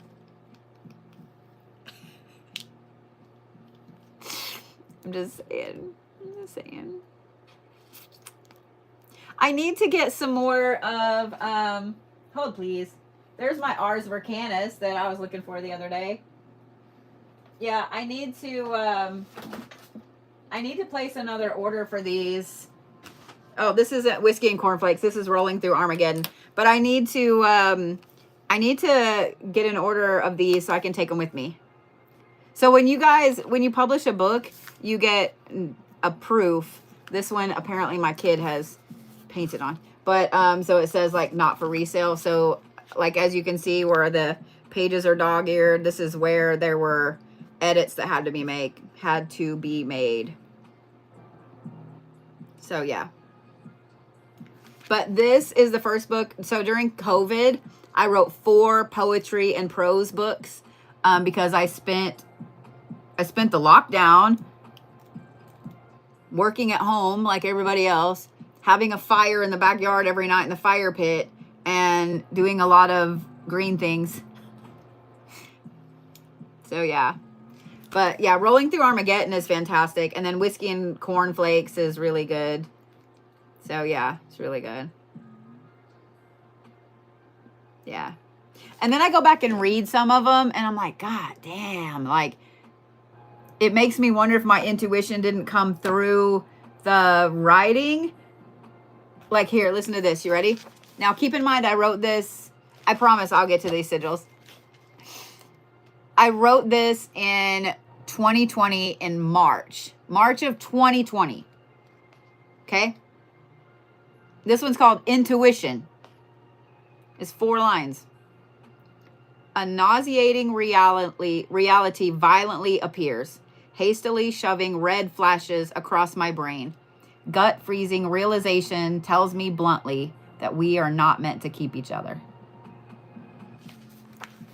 Just saying. Just saying. So yeah, there are 2 of these out published. So I know I have whiskey and cornflakes somewhere. Every time I think I see it, I'm like, nope, that's something else.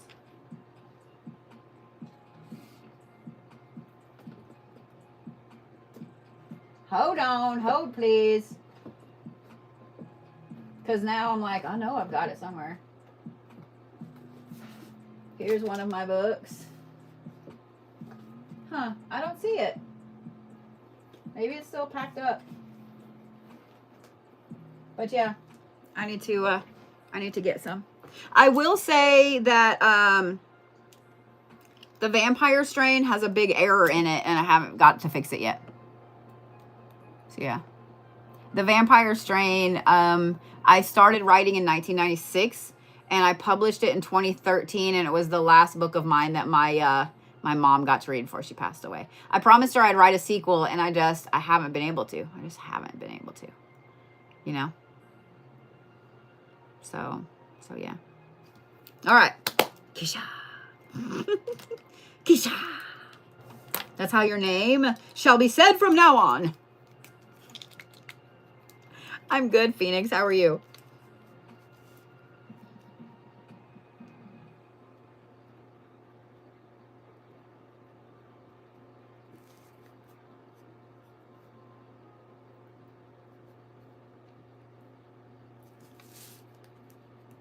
I'm glad you made it through the week, Cricket. I'm so glad.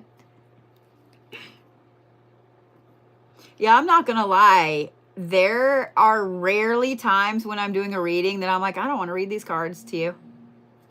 So that Taurus reading this week, knowing that like my best friend's a Taurus, like 2 of my other mods are Tauruses, like I'm surrounded by Tauruses, I was like, you hope your husband doesn't hear that. That's fucking funny.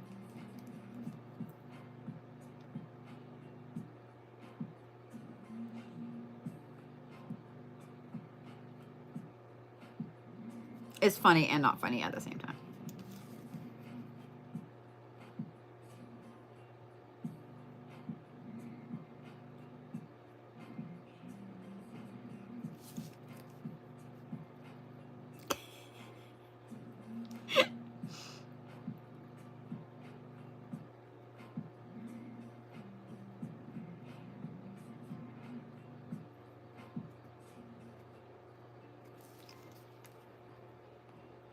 Not that he calls you by name. Do we? We probably don't want to know, do we, Keisha? Hey, Brooklyn Queen, how are you?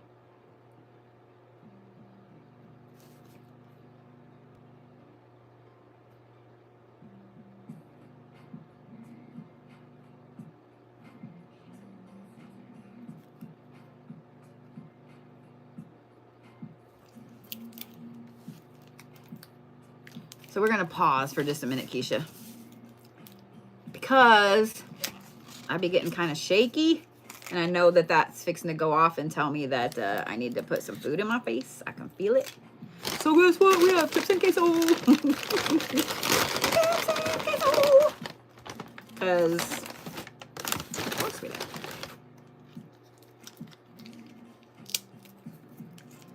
Storms are almost here. Oh, goodness. I'm so sorry. Be safe. Be safe. It will be on YouTube if you miss yours. Okay? Me too. Chips and queso are the lifeblood of everything. I'm just saying. I will say that, oh goodness, Amy, I hope you're okay. Yeah, right? I've never been sad eating chips and queso. Ever.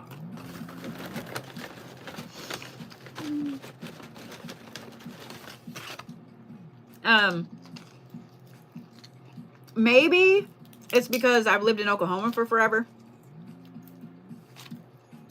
But those of you guys that live up in the Northeast, like when we went to Pennsylvania, we went to eat at a Mexican place.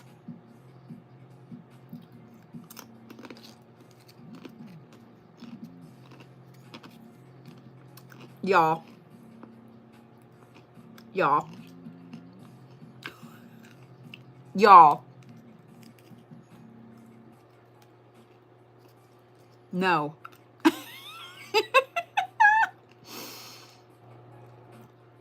The how to steal me videos usually, no. We haven't named the doll yet. I need to do a video.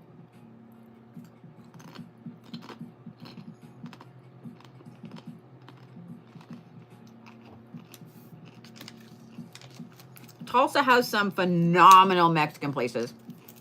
One thing I do love about Tulsa, I'm not gonna lie, is the diversity of the culture here.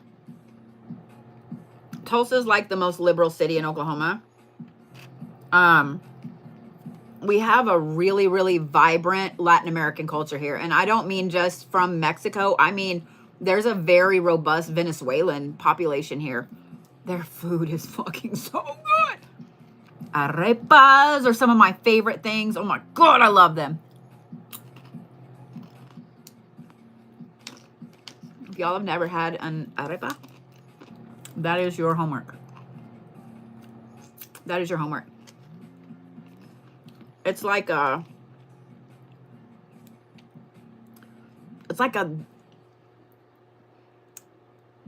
best Hot Pocket you've ever eaten in your life. I don't know.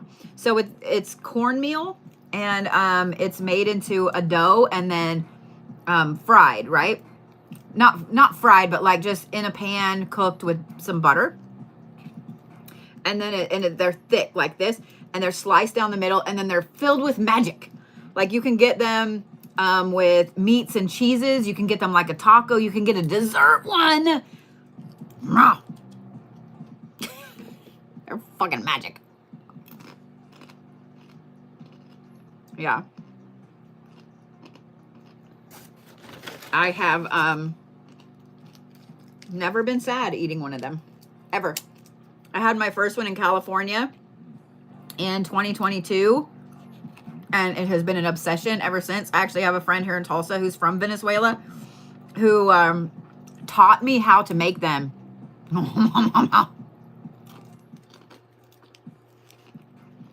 Yeah, if y'all have never had one, that's your homework. That's your homework. I don't care if it's a bucket list thing. They're so damn good. They're so damn good. Oh my God, Gigi, I'm jealous. I have not tried that, Chit Kat. What is that? Learn me. What is that? Just the name of it sounds awesome. The first time I ever had ceviche, I thought I had died and gone to heaven. And then I love homemade tamales. Oh my God. And then, yes, California. Y'all have some fantastic fucking food in California. I can't wait to go. Look at Sash. She's like, ugh. I can't wait to go to California in August just to eat. Just to eat. I'm not lying. A Puerto Rican sandwich. The bread is fried. The bread is fried plantains. Stop your face. That's a thing? Wait. Let me write that down. I just got way too excited about that. Let me write that down. Okay, let me see. How did you spell it? Hold on. I love fried plantains. All right, let me write that down.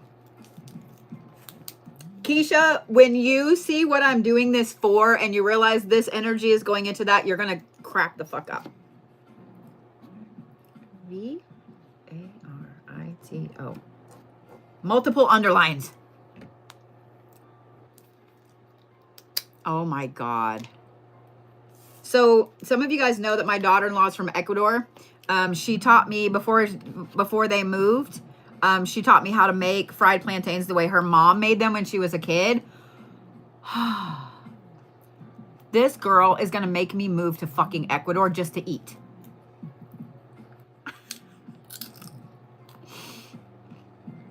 I'm just saying.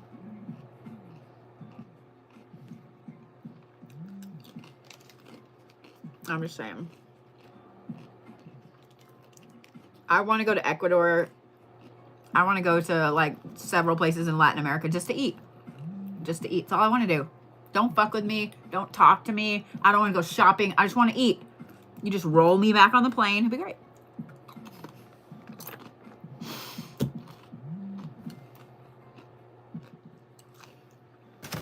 We should have a spiritual cruise with just food from all over the world, and we should all just eat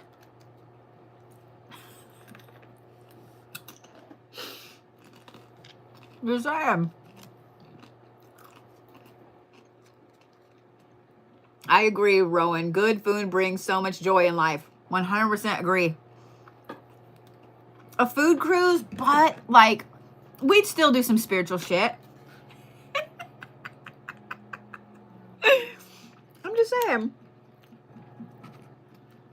I'm just saying.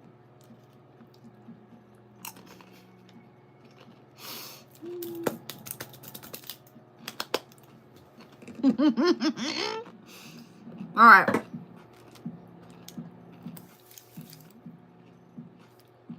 I love that all of you guys are down for a food cruise. I have tried Texas de Brazil. No, we would just honor, you know what? That's exactly what we would do. We would do a food cruise, and every time we had a different dish from a different place, we would honor those gods. Bet. Sass, let's make that happen. We did in Tulsa have a Scandinavian restaurant called Freya. That was one of my favorite fucking places to eat, and it closed, and I cried. It's where I discovered Skagen, and I need Skagen in my life now. And I can't have it because the place closed.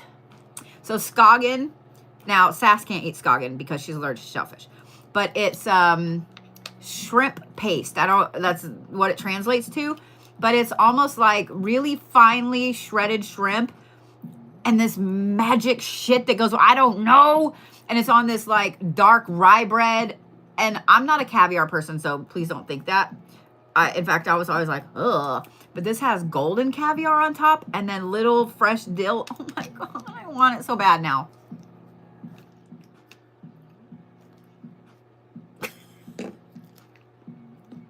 Now I'm mad.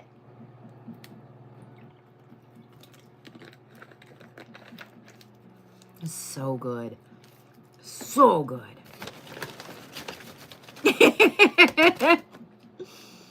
Okay, so now I need to know what y'all's favorite dishes are. Oh, I'm sure I can get the recipe. I need to know what y'all's favorite dishes are. And if you're from another country, you need to learn us. We just need to have a food live. You need to learn us. I need to learn. I need to learn. God, I love Greek salad. Yeah, see, we're all hungry, so let's talk about it. Oh, I'm full. See, I haven't tried escargot. I don't know if I could. Because I don't like snails. I don't like snails when they're alive. So I don't know. Oh, I love shrimp scampi. Nom, nom, nom. I love it. I like that several people have said Greek salad.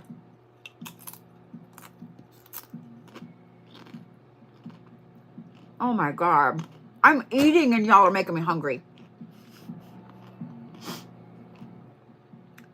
Ooh, what's the difference with Japanese calamari? Because the calamari is one of my favorite fucking things. Oh, I love baklava.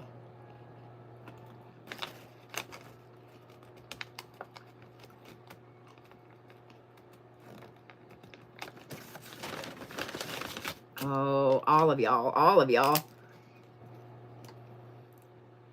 Really? Now I'm going to have to look up Japanese calamari. We have some amazing Japanese places in Oklahoma. Well, if you were close, one thing I love about Tulsa, in fact, it should be coming up pretty soon. We have a Greek festival every year. I go there just to eat. Like, everybody goes there just to eat. I'm not gonna lie, we all go there just to eat.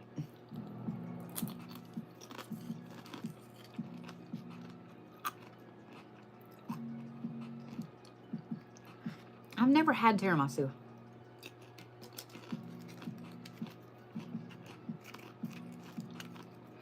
Good night, Brooklyn Queen. See, some of y'all are coming out with some stuff that I don't know.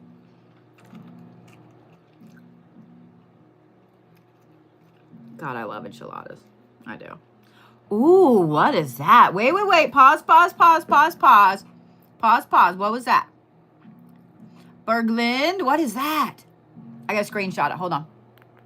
Because I gotta look it up. Oh, no, I turned you guys off. I'm sorry, TikTok. Hold on. I'm sorry, I hit the wrong button. Because I want to look that up.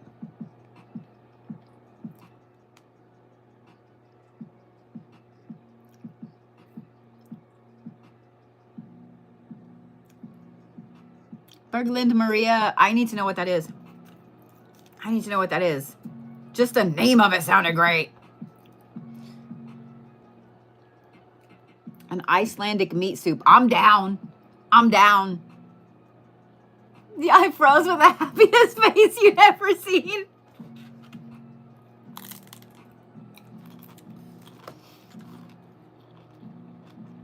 There's a place in New Orleans, if you guys go, let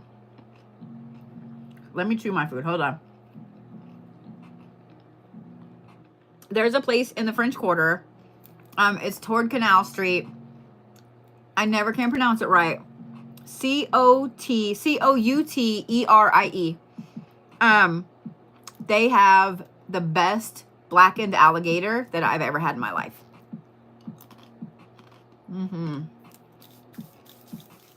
It's like a ritual when I go to New Orleans. I have to go there and eat. I'm gonna wipe my hands on my pants so I don't get grease on Keisha's stuff. It is my favorite.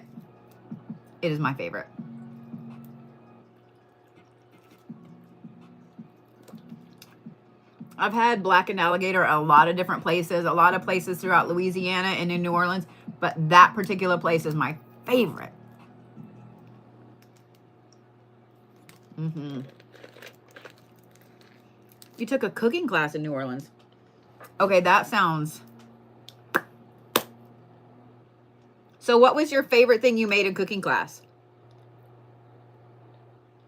So Sass and I, when we went to New Orleans last year, we stopped at just a gas station, right? What was that stuff called, Sass? The chicken on a stick. Y'all, I thought that my whole stomach was going to like go into shock. It was so good. Like this, but the pieces, it was like a whole fucking chicken. But the spices on it, oh, Jesus. Oh, my God. Really? I love that everybody's like, this food life is everything. I mean,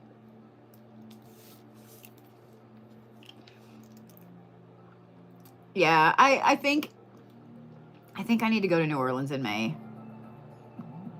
I haven't been in a year, and I feel like the city misses me. Can we have cooking classes on our food cruise? Yes. Absolutely.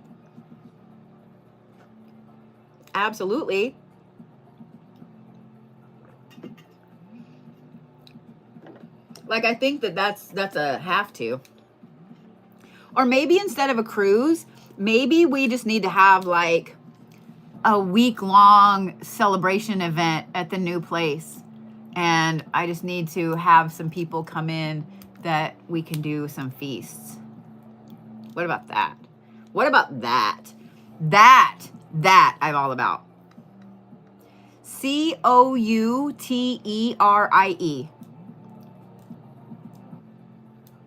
Oh, you're so welcome. I'm glad you got to see yours. How about that? And then nobody gets seasick. We don't get stuck out at sea. If we get sick, If there's a hurricane, like, we don't have to worry about it. I'm just saying. All right, done. Sass, that's it. That's what we're doing.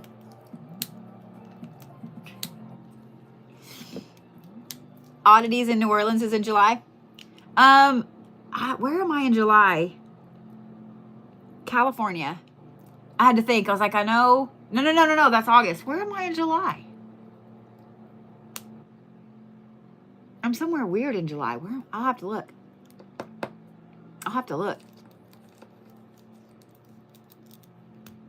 That'd be awesome, Nurse Chatty. That'd be awesome. Yeah, that'd be awesome. Where the fuck am I in July? I'll have to look, because now it's driving. Gettysburg. Thank you. I was like, I know I'm somewhere big. The Gettysburg Bash. Yeah. Like, I knew I just signed up for something in July. Brain hurts sometimes. Ow. In August, I'm in California and Illinois. Yeah.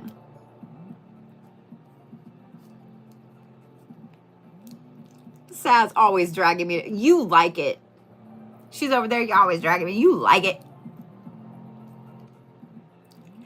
Don't say poor Sass. She likes it.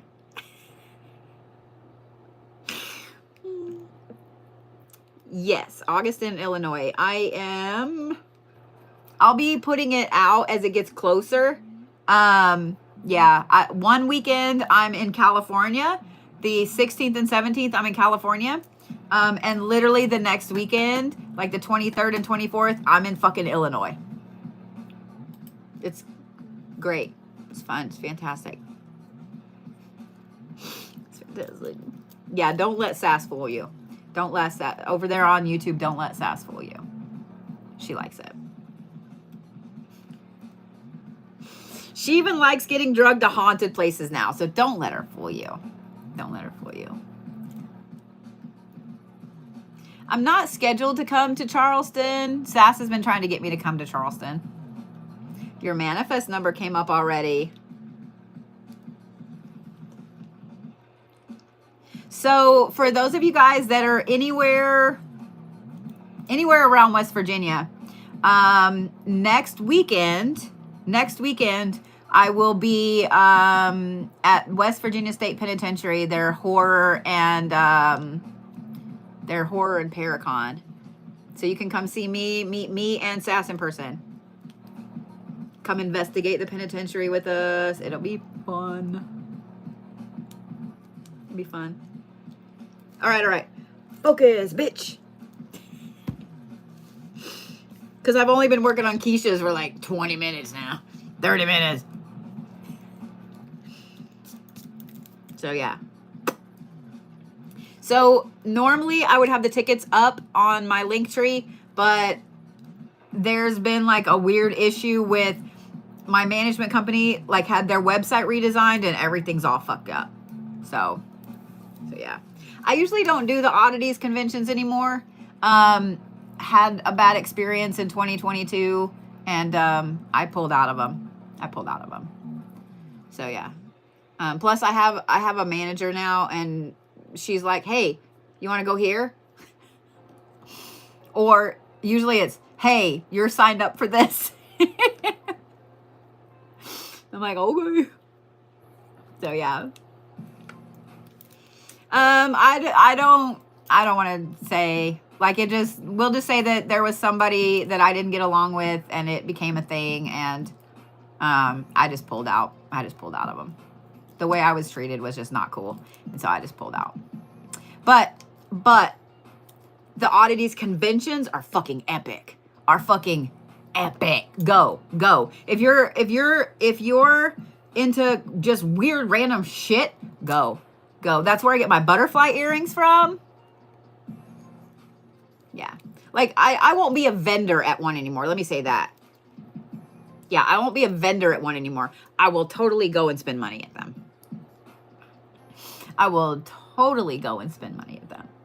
So yeah, butterfly earrings. I bought some really cool, well, that's where I bought my pigeons. My stuffed pigeons. I know you guys on YouTube can't see them, but my pigeons, taxidermy, stuff like that. Yeah. Yeah. The Block Mamba usually he's there doing like some of the stuff. Oh yeah, the dolls. Yeah. Block Mamba has, he travels and does all kinds of stuff, especially the creepiest ass dolls and shit, but they're really cool. Like teddy bears and stuff. Yeah, they're fucking creepy. Yeah. Do I think I will reopen my shop this year? I will be making an announcement on the summer solstice. Just saying. We'll just leave it at that. So, yeah. But I am all over the place before then. So, I have not been to that one, Anna. No, I haven't. Unfortunately, we don't really get a lot of time to stop at shops. Like when we're passing a shop, Sass and I'll be like, oh my God, look at that place. And it's closed because it's late or it's way too early. So unfortunately, we haven't got to stop at a lot of places. I need to start stopping at places. But I'm just going to spend money. I'm just going to spend money. So, all right, focus, bitch, focus. Okay, focus. This is what happens when I say, let's just talk. Can we just talk?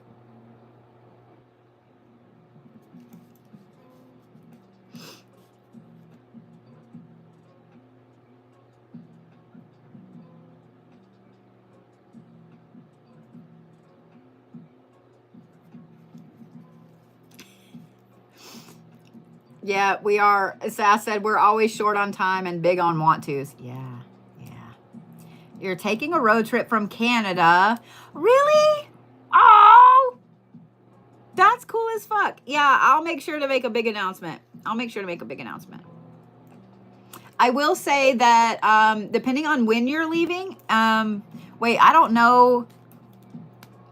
My geography just escaped me, like which side of the country Quebec is on, or which side of the continent Quebec is on. I know that I will be in Illinois. I know that I will be in Pennsylvania. I know that I will be in Gettysburg. I know that I will be in New Jersey for events. So I know I will be in that area up there a lot this year. Like I'll be in Pennsylvania in June on the solstice, and like all for a week after the solstice, I'll be in Pennsylvania at a few events. In July, I'll be in Gettysburg. In August, I'll be in, now I'm like, is it Indiana or, the east part? Okay. So everything that I'm saying will be like closer to you up there. And then I will be in New Jersey. So the weekend that's the Gettysburg Bash, the Saturday night, I won't be going to the party. I'll be going to an event in New Jersey. Hold on and I'll tell y'all. Because you can get tickets for you. You can get tickets for you. Of course you can get tickets for us. Fucking bullshit. Brain is dumb. Okay, let's see here. It is White Hill Manor, July 26th. It is an event. So there's mediumship, and then there are solo tickets, like you can go and investigate the manor, and then there's also a personal tour of an investigation with me and Sass. So yeah, so that is July 26th at White Hill Manor, and I'll have all of those up. I'll have all of those up for you guys to grab tickets. So yeah.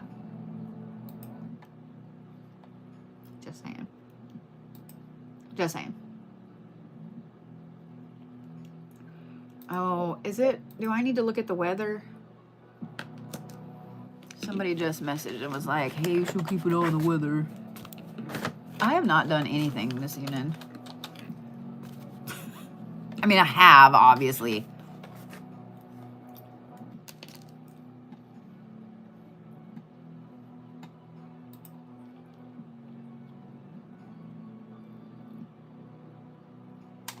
Oh my God, you are so funny. Stop it. Prepare to have me with my lunchbox looking at you in affirmation while eating my sandwich. Oh my God. Y'all in Arkansas are getting fucking hammered right now. I'm sorry. I'm sorry. Y'all be safe. Y'all in Missouri. Oh my God. Missouri, Illinois, Indiana. Y'all be safe, please. That's some heavy shit. That's the shit that moved through here today. We have more coming this way tonight too, and we have a like nasty chance of rain all day tomorrow. I'm not excited about it. You are so funny. You are so funny. Yeah, nothing really in the Okie State yet. Dude, it better not, nevermore. If it snows, I'm going to be pissed. I'm not going to lie. I'm already preemptively mad. Looking for Noah's Ark in Indiana. Okay, I got to fucking focus. Shit. What's so funny, though, Keisha, when I email you and we email you the picture of this and what it's for on the back, I want you to think back about this whole conversation about food and travel. I'm just saying. And I want you to remember that I wrote that down before we started talking about all this shit. I just want you to remember that. Just saying what I'm fucking saying. All right.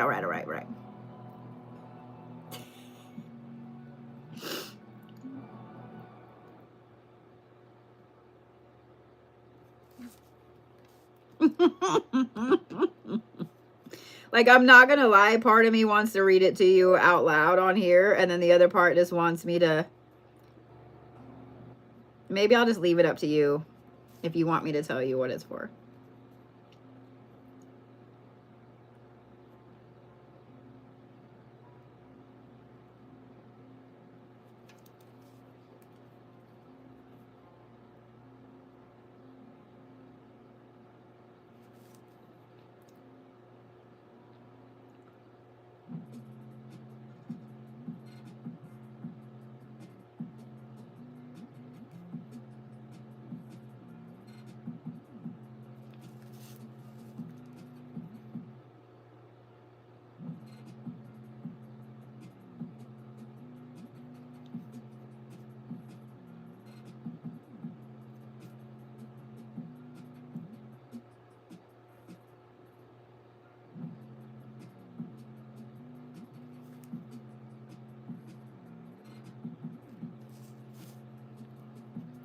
I'm going to draw it because a lot of you guys have been here this whole conversation. I'm going to finish drawing it, and then I'm going to show you, and then I'm going to read you what's on the back of it. Because I think all of y'all are going to crack the fuck up. I'm just saying what I'm saying.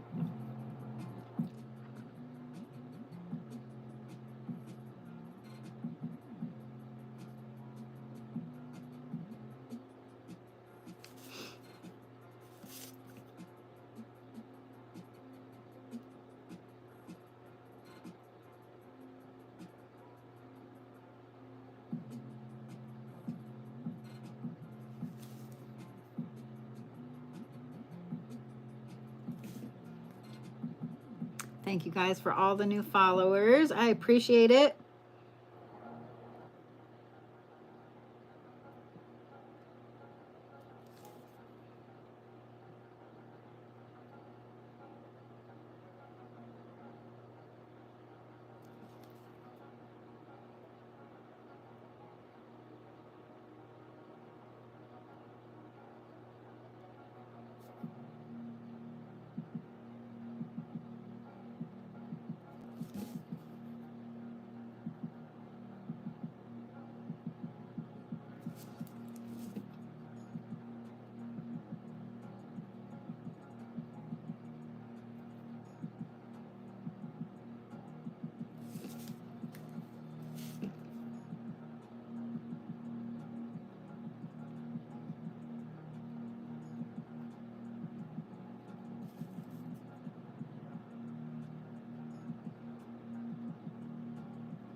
right, you ready?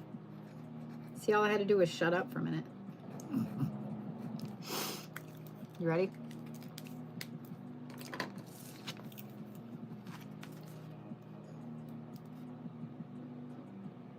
You ready to hear what it's for?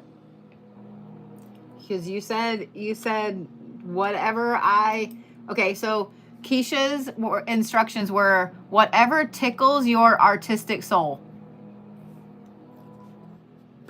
Keisha, this is for laser focus, superhero heart, and mega mind mentality.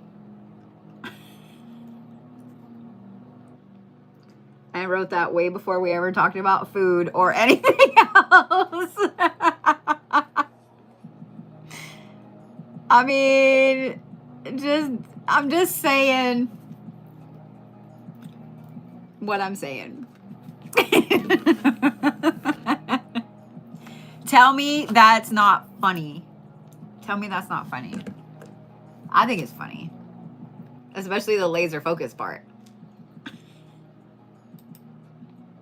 Because we all know that really just happened.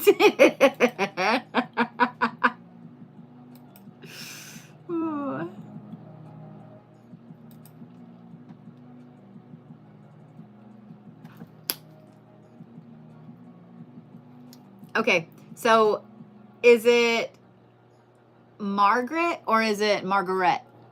Because I don't want to pronounce your name wrong. I get to do a geometric ward for her.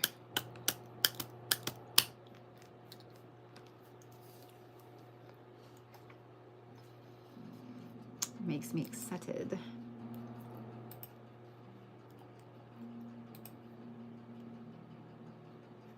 So the geometric wards, I won't do them live because they are actually digital artwork. But I kind of want to do it live because it's so fucking cool. You know what I'm going to do? For those of you guys that are getting a geometric ward, I'm going to have to do them on a video for you guys so you can see how I create them. Because that is 100% I'm going to nerd out.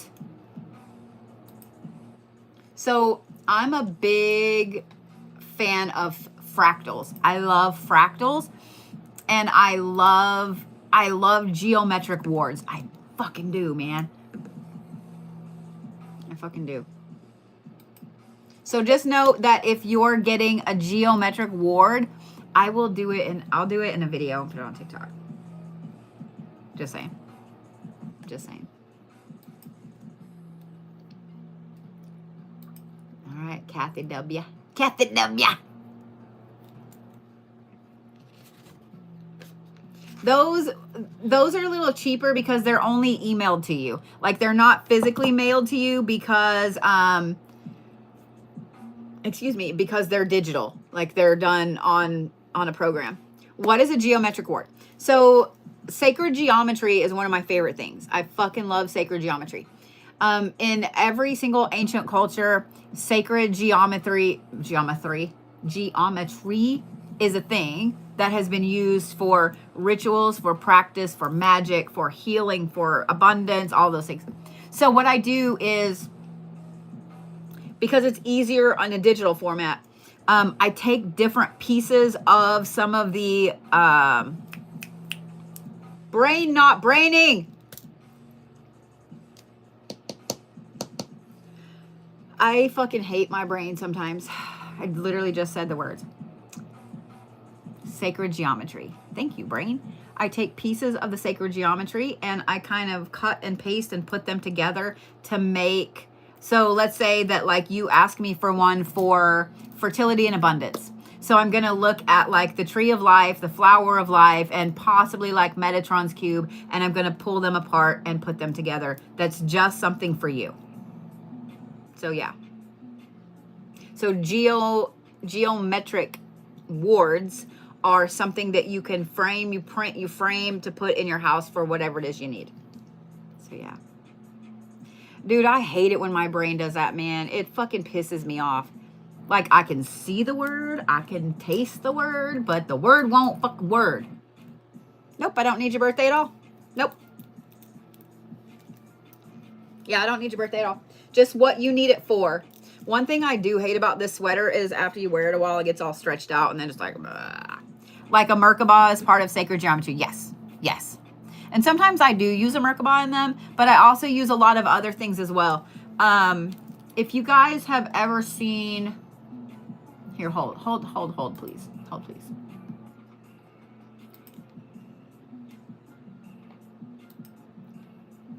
Let me see if it's in here.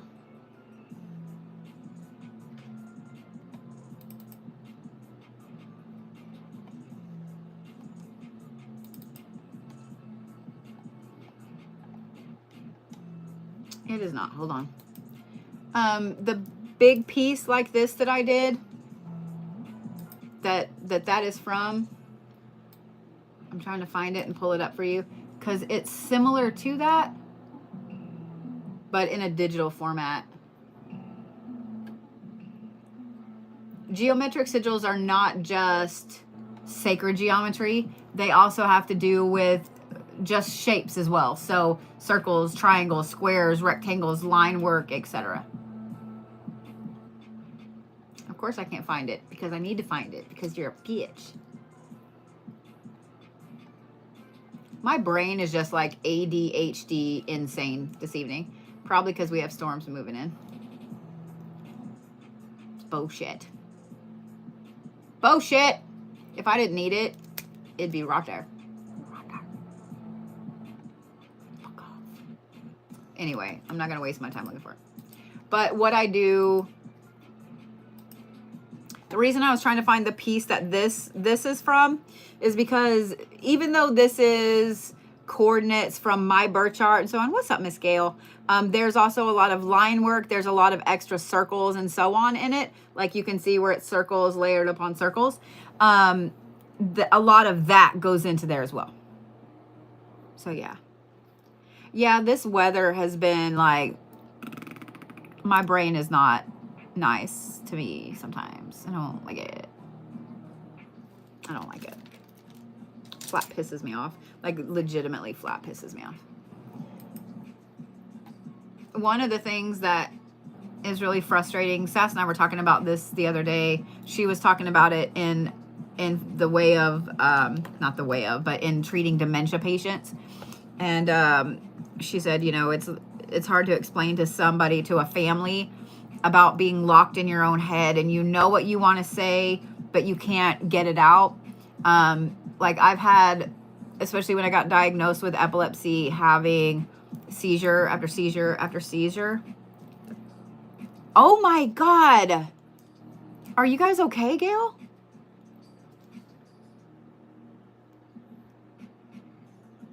Holy shit.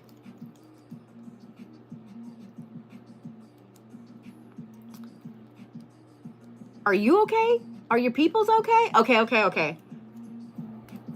Okay, now we can be mad. Now we can be mad. Like, as long as y'all are okay, then we can be mad about the other things. Yeah, these storms that have been rolling through are fucking insane. I've been watching the news, and then I'll set my alarm. Like this morning, they said these storms are going to start rolling through about 5 a.m. here. And so I set my alarm for 4 and then turned the news on. So I hate it. I hate it. I don't ever remember being this paranoid. Ever. Maybe it's just me, but those of you guys that are like older millennials, that are Gen X, do y'all ever remember being this stressed about fucking weather? Maybe even y'all millennials, just millennials, period. Do y'all ever remember being this stressed about weather? See, this makes me feel better because y'all are like, no. Okay, everybody over there saying no too. Okay, so this is Kathi W. Is that you? Yeah, okay, okay, good, I'm glad.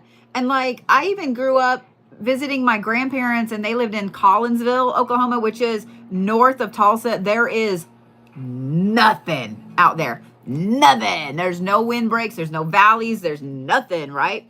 And I remember they would be all over the news.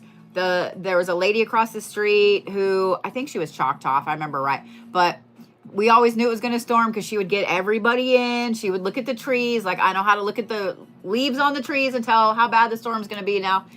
But like, I remember watching it. I remember the sirens going off every now and then and getting in the closet. I don't ever remember it being like this. Like, I don't ever remember being like this. I need a hobbit house at this point. A fucking hobbit hole. You grew up in Amarillo and only heard the sirens every now and then. Yeah. Yeah, it's fucking dumb. It's fucking dumb. I don't like it. I don't like it. All right, Miss Kathy. Yeah, I agree. I agree about the poles shifting.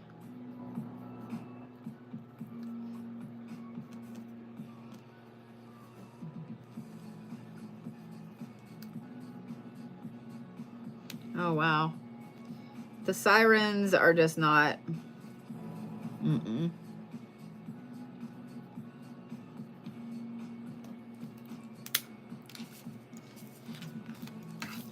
What the fuck? In Buffalo, you had thunderstorms yesterday and then snow. Then hail and snow. What the fuck? I'm so sorry. I mean, it's not like I did it. That's bullshit. I mean, I kind of agree with you, Ludacris. I'm just saying. All right. And you want this as a tattoo. You got it.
All right, you ready?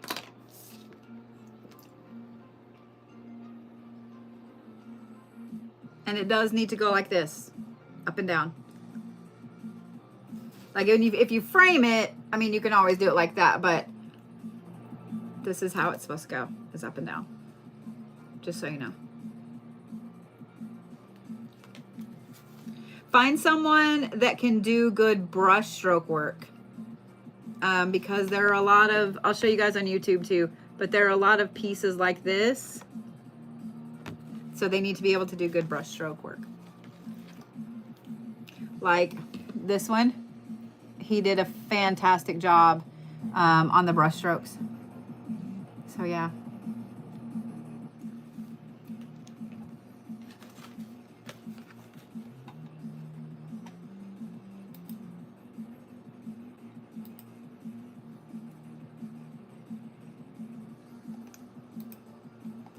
Buddy Lewis, what am I doing for you? Got it. You got it. You are so welcome, Kathi, honey. You're so welcome.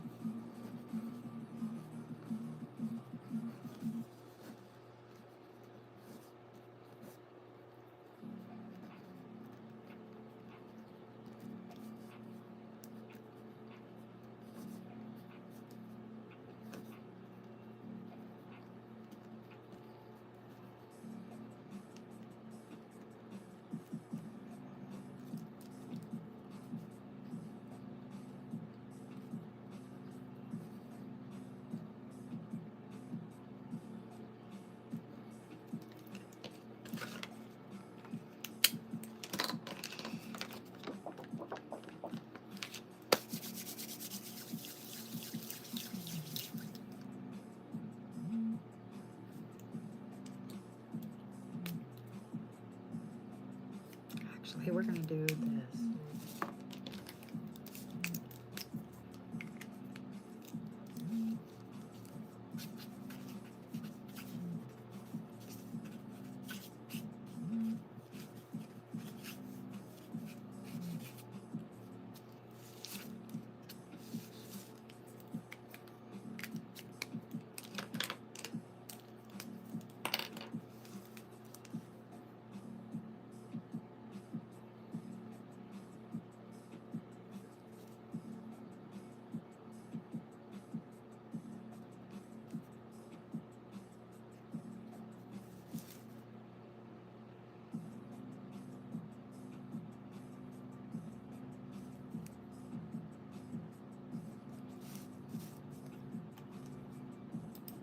Okay, it is still on the same playlist. I was like, I don't remember this having this much of a beat in it, but all right.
I really need to put together a book of just my asemic writing, my automatic writing.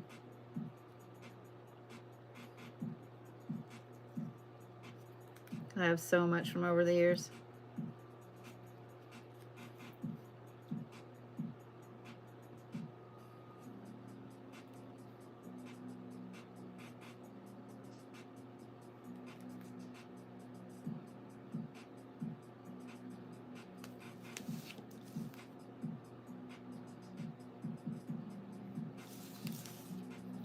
God, I love how this one came out.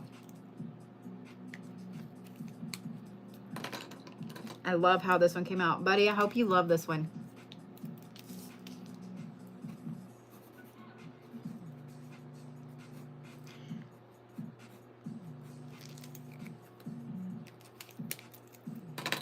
Ready?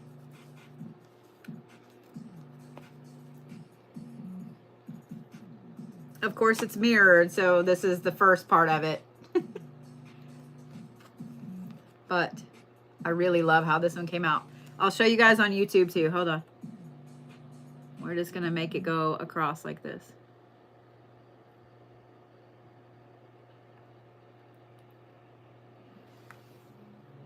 I like this one a lot.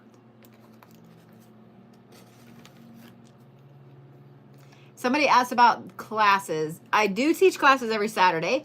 But yes, tomorrow, Scarly and I are teaching a class. It is a very long class. It's 5 hours. Will be videoed. And it is Saints and Demons 101. Jen, you are next.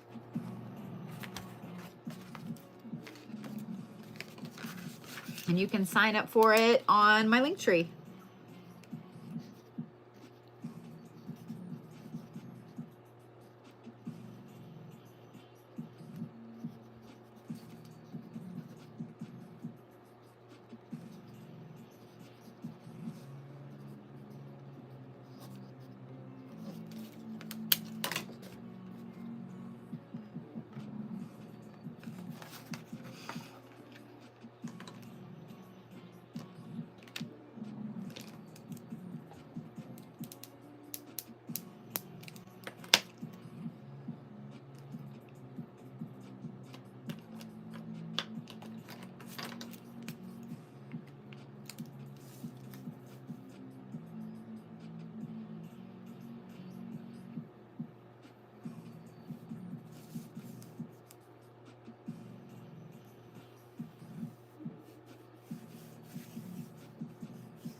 All right. Ready, Jen?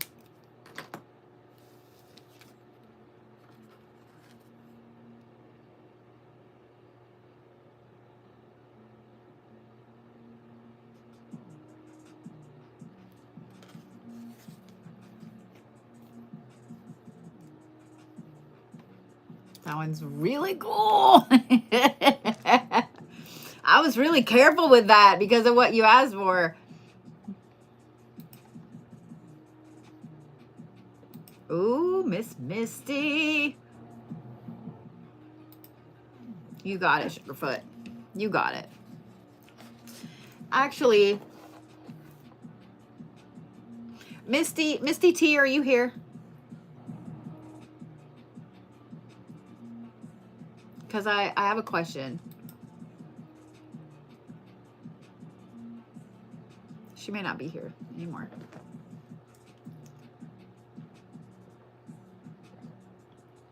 Hey, there you are. I have a question to ask you. Would you be okay with me doing yours on a video and putting it by itself on a video? I feel like yours, not that everybody's not important, but I feel like yours needs extra love. I feel like yours needs extra.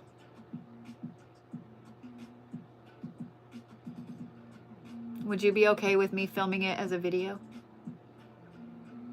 Good night in Trinidad and Tobago.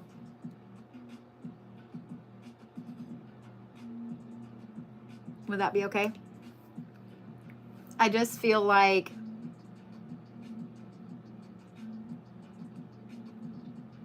it just needs, I don't know how to explain it. It needs its own moment. There we go.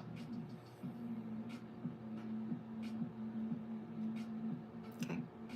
I just feel like it needs its own moment. And I won't put what it's for. Unless you would like me to, but yeah. I feel like it needs its own moment. I hope that makes sense. Because I feel bad because I'm like, it's not that everybody's isn't important, but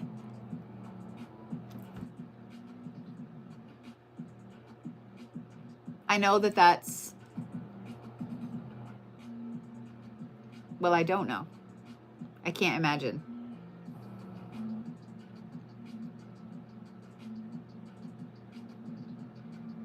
I would like to personally make it its own video.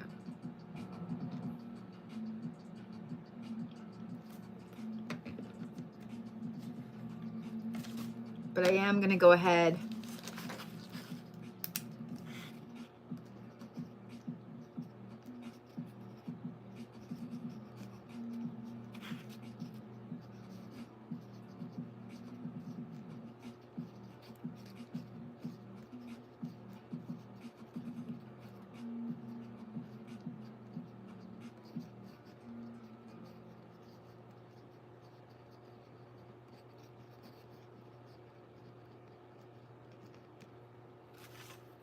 I went ahead and like put your name on here.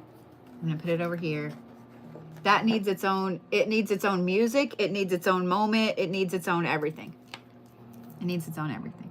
I won't get all of these done on live. I'm just letting you guys know, like, I won't get all of these done on a live.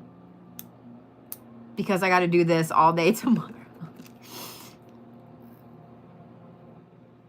Yours needs its own. Yours needs its own. So yeah, yours needs its own.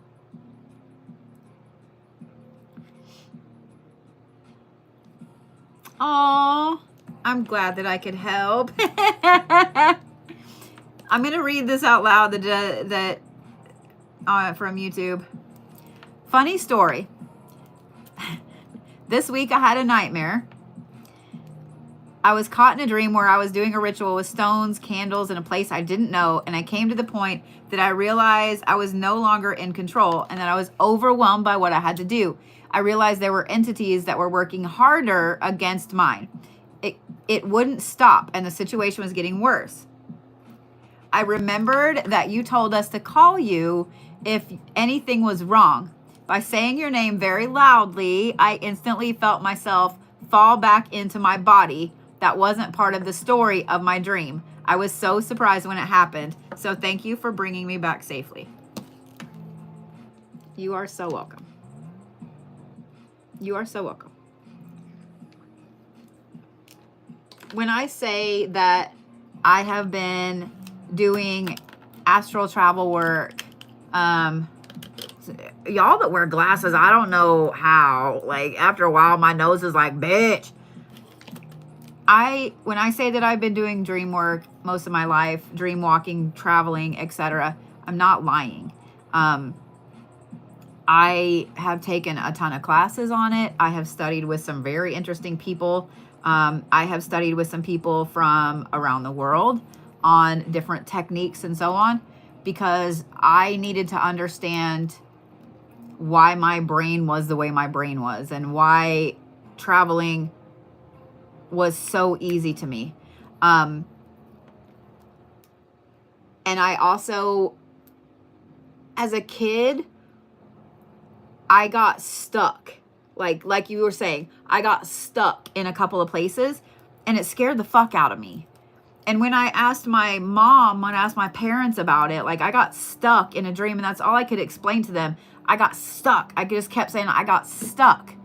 Like I knew I was in a dream, but I couldn't get out. And I remember that my mom's response was, when I was growing up, my Nana told me blah, blah, blah, blah, blah. You know, she told me this about dreams and stuff. And my dad's response was, he was telling me about his mom and his grandma and how they were dream walkers and they talked about it a lot. And then we went to the library. We went to the library a lot. And in Denver has mega major awesome libraries. And so we went to the biggest library there in Denver. And I remember sitting there all afternoon. It's storming like fuck outside. All afternoon, we were sitting there reading books about other worlds and dreams and nightmares and just all kinds of stuff. And I think that if I had not had that experience, if my parents had not been the crazy frou-frou weird hippies that they were, if they had not grown up the way that they were, I probably would have shut that ability off. And over the last decade especially, but it's mega since 2020 when I first got on TikTok, I can't tell you guys the number of people that have told me something very similar. And that's why I started telling you guys, if you travel in your sleep, if you have night terrors, if you have bad dreams, if you dream walk, if something happens and you get too far out there, if you just keep a black horse by your bed, I don't care if you just draw a stick figure with a black pen. It does have to be black. It does have to be black.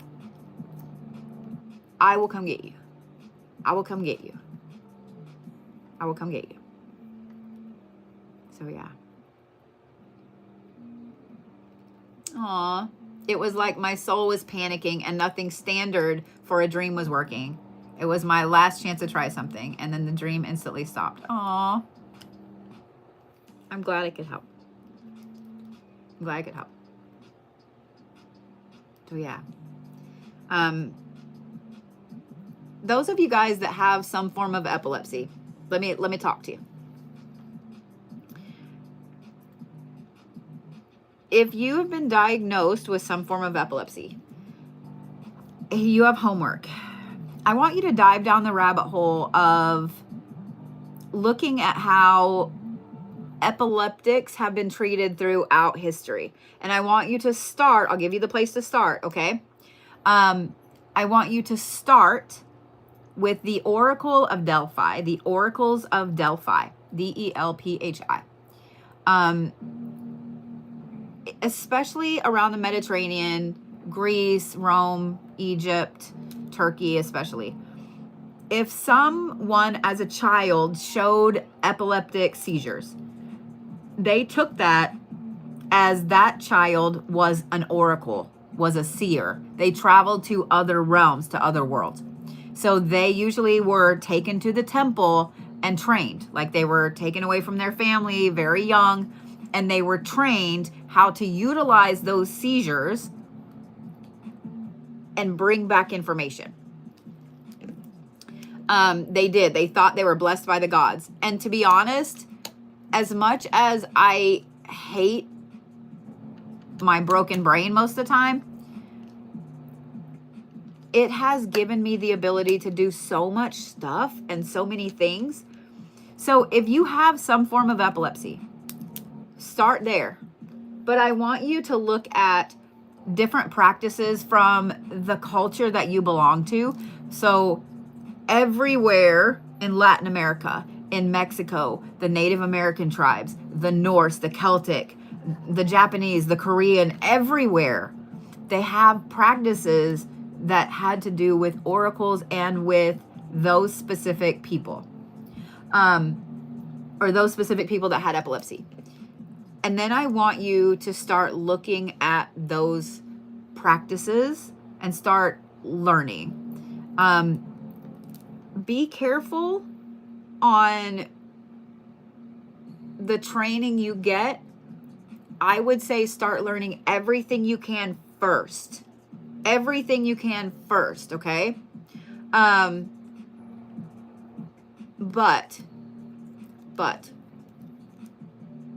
yeah. Do all of those things. Do all of those things. You know what I might start doing?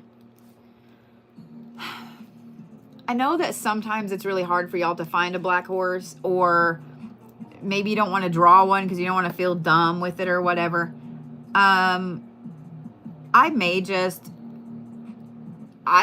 draw one or do it digitally and then sign it and either bring them with me to events or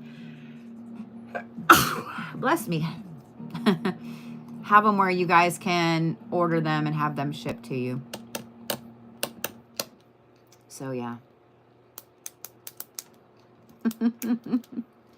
So yeah. Don't get me wrong, it's not the funnest thing sometimes because I don't sleep well. And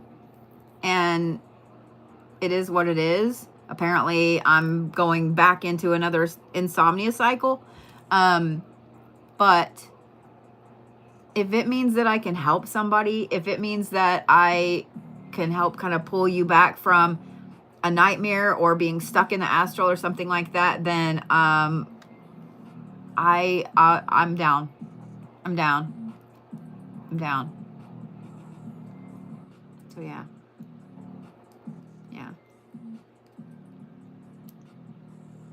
I did not sleep better last night. No.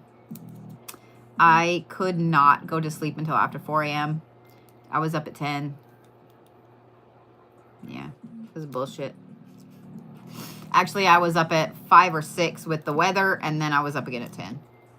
So yeah. With the type of epilepsy I have temporal lobe, and it affects all kinds of weird shit.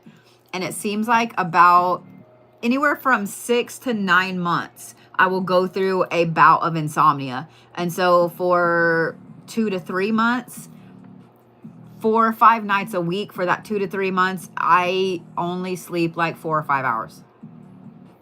It is bullshit. I last night even took 2 Excedrin migraine PM, which I hate taking those things, right?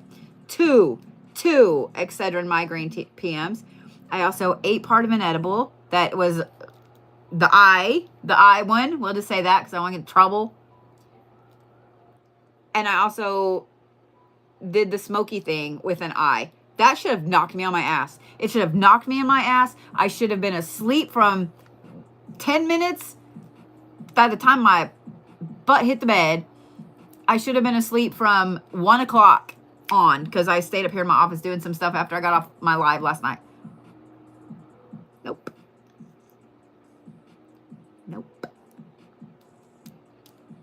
I fucking laid there. I even have a logic puzzle game on my phone. I love logic puzzles, but at night I use them to go to sleep.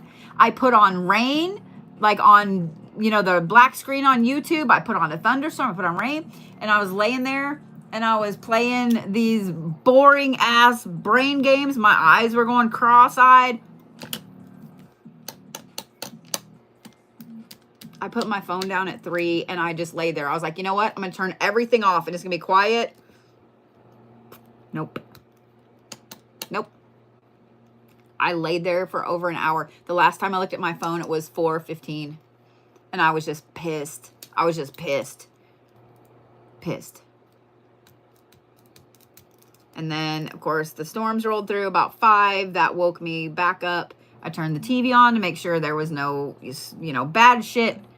And when I saw that it was just wind and rain and my car was in the garage for the hail, I went back to sleep.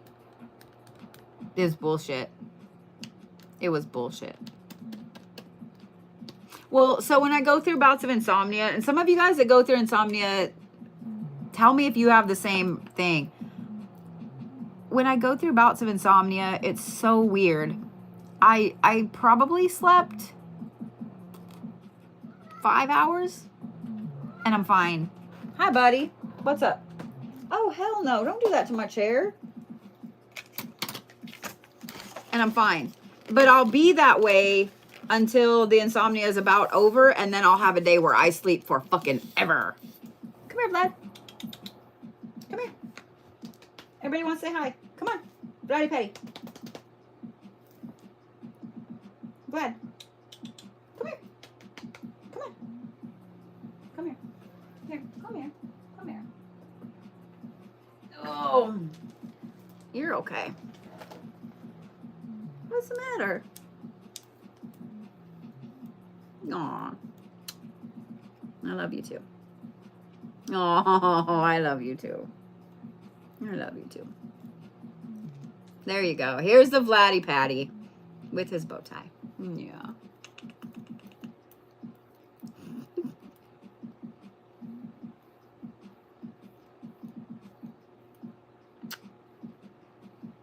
Yeah. That's what sucks. I hate being mad at him because he's so sweet. He's so sweet. Sometimes.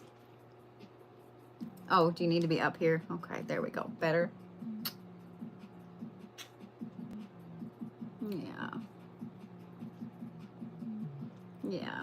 For those of you guys that have not met Vlad, this is Vlad the Impaler. I don't know if you can see his paw on my throat there. He has 6 toes on each foot. And he's a mess and a half. Yeah, he's a mess and a half. I love him. Yeah. Why are you being sweet? Yeah, he's a mess.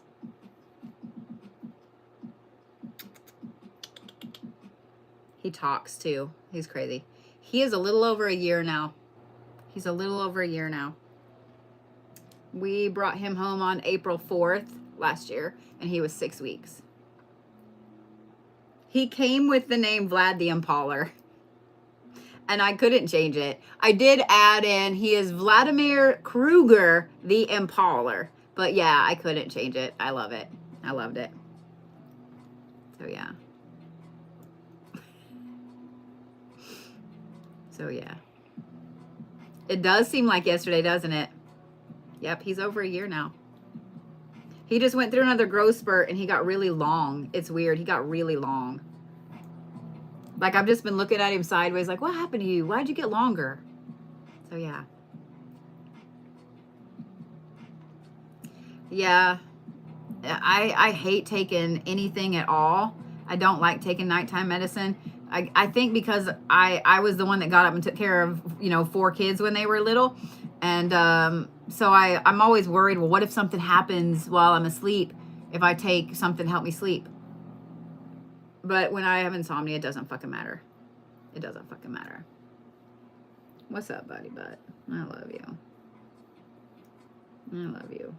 You just needed some lovin's. He has a white undercoat.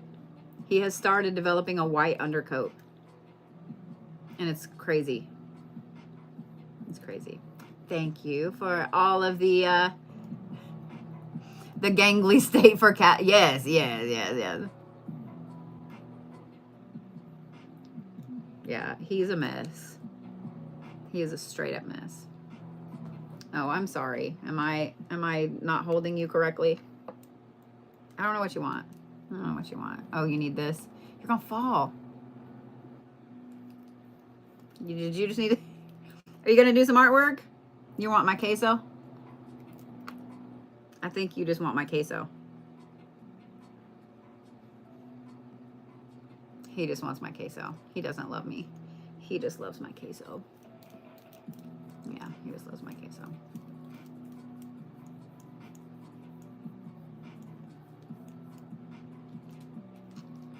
Yeah, he's a good kitty meow boy. Yes, he's a good. Yeah. Yeah, he does love the nails. He does.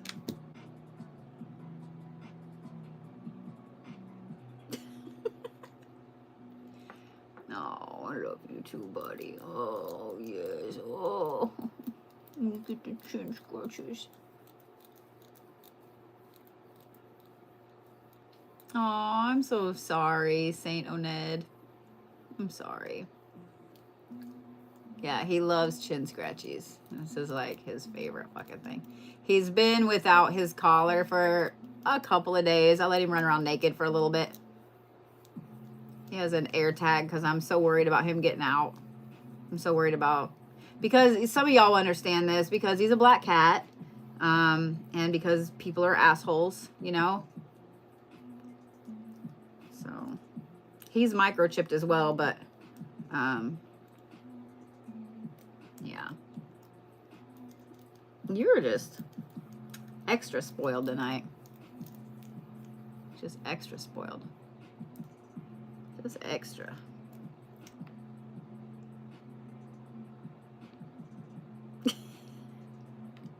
I love you, sir. I'm gonna put you down though, because I gotta do some things, okay? I know. I'm a terrible cat mom. I know, I'm a terrible cat mom. I didn't set him on you, Bear.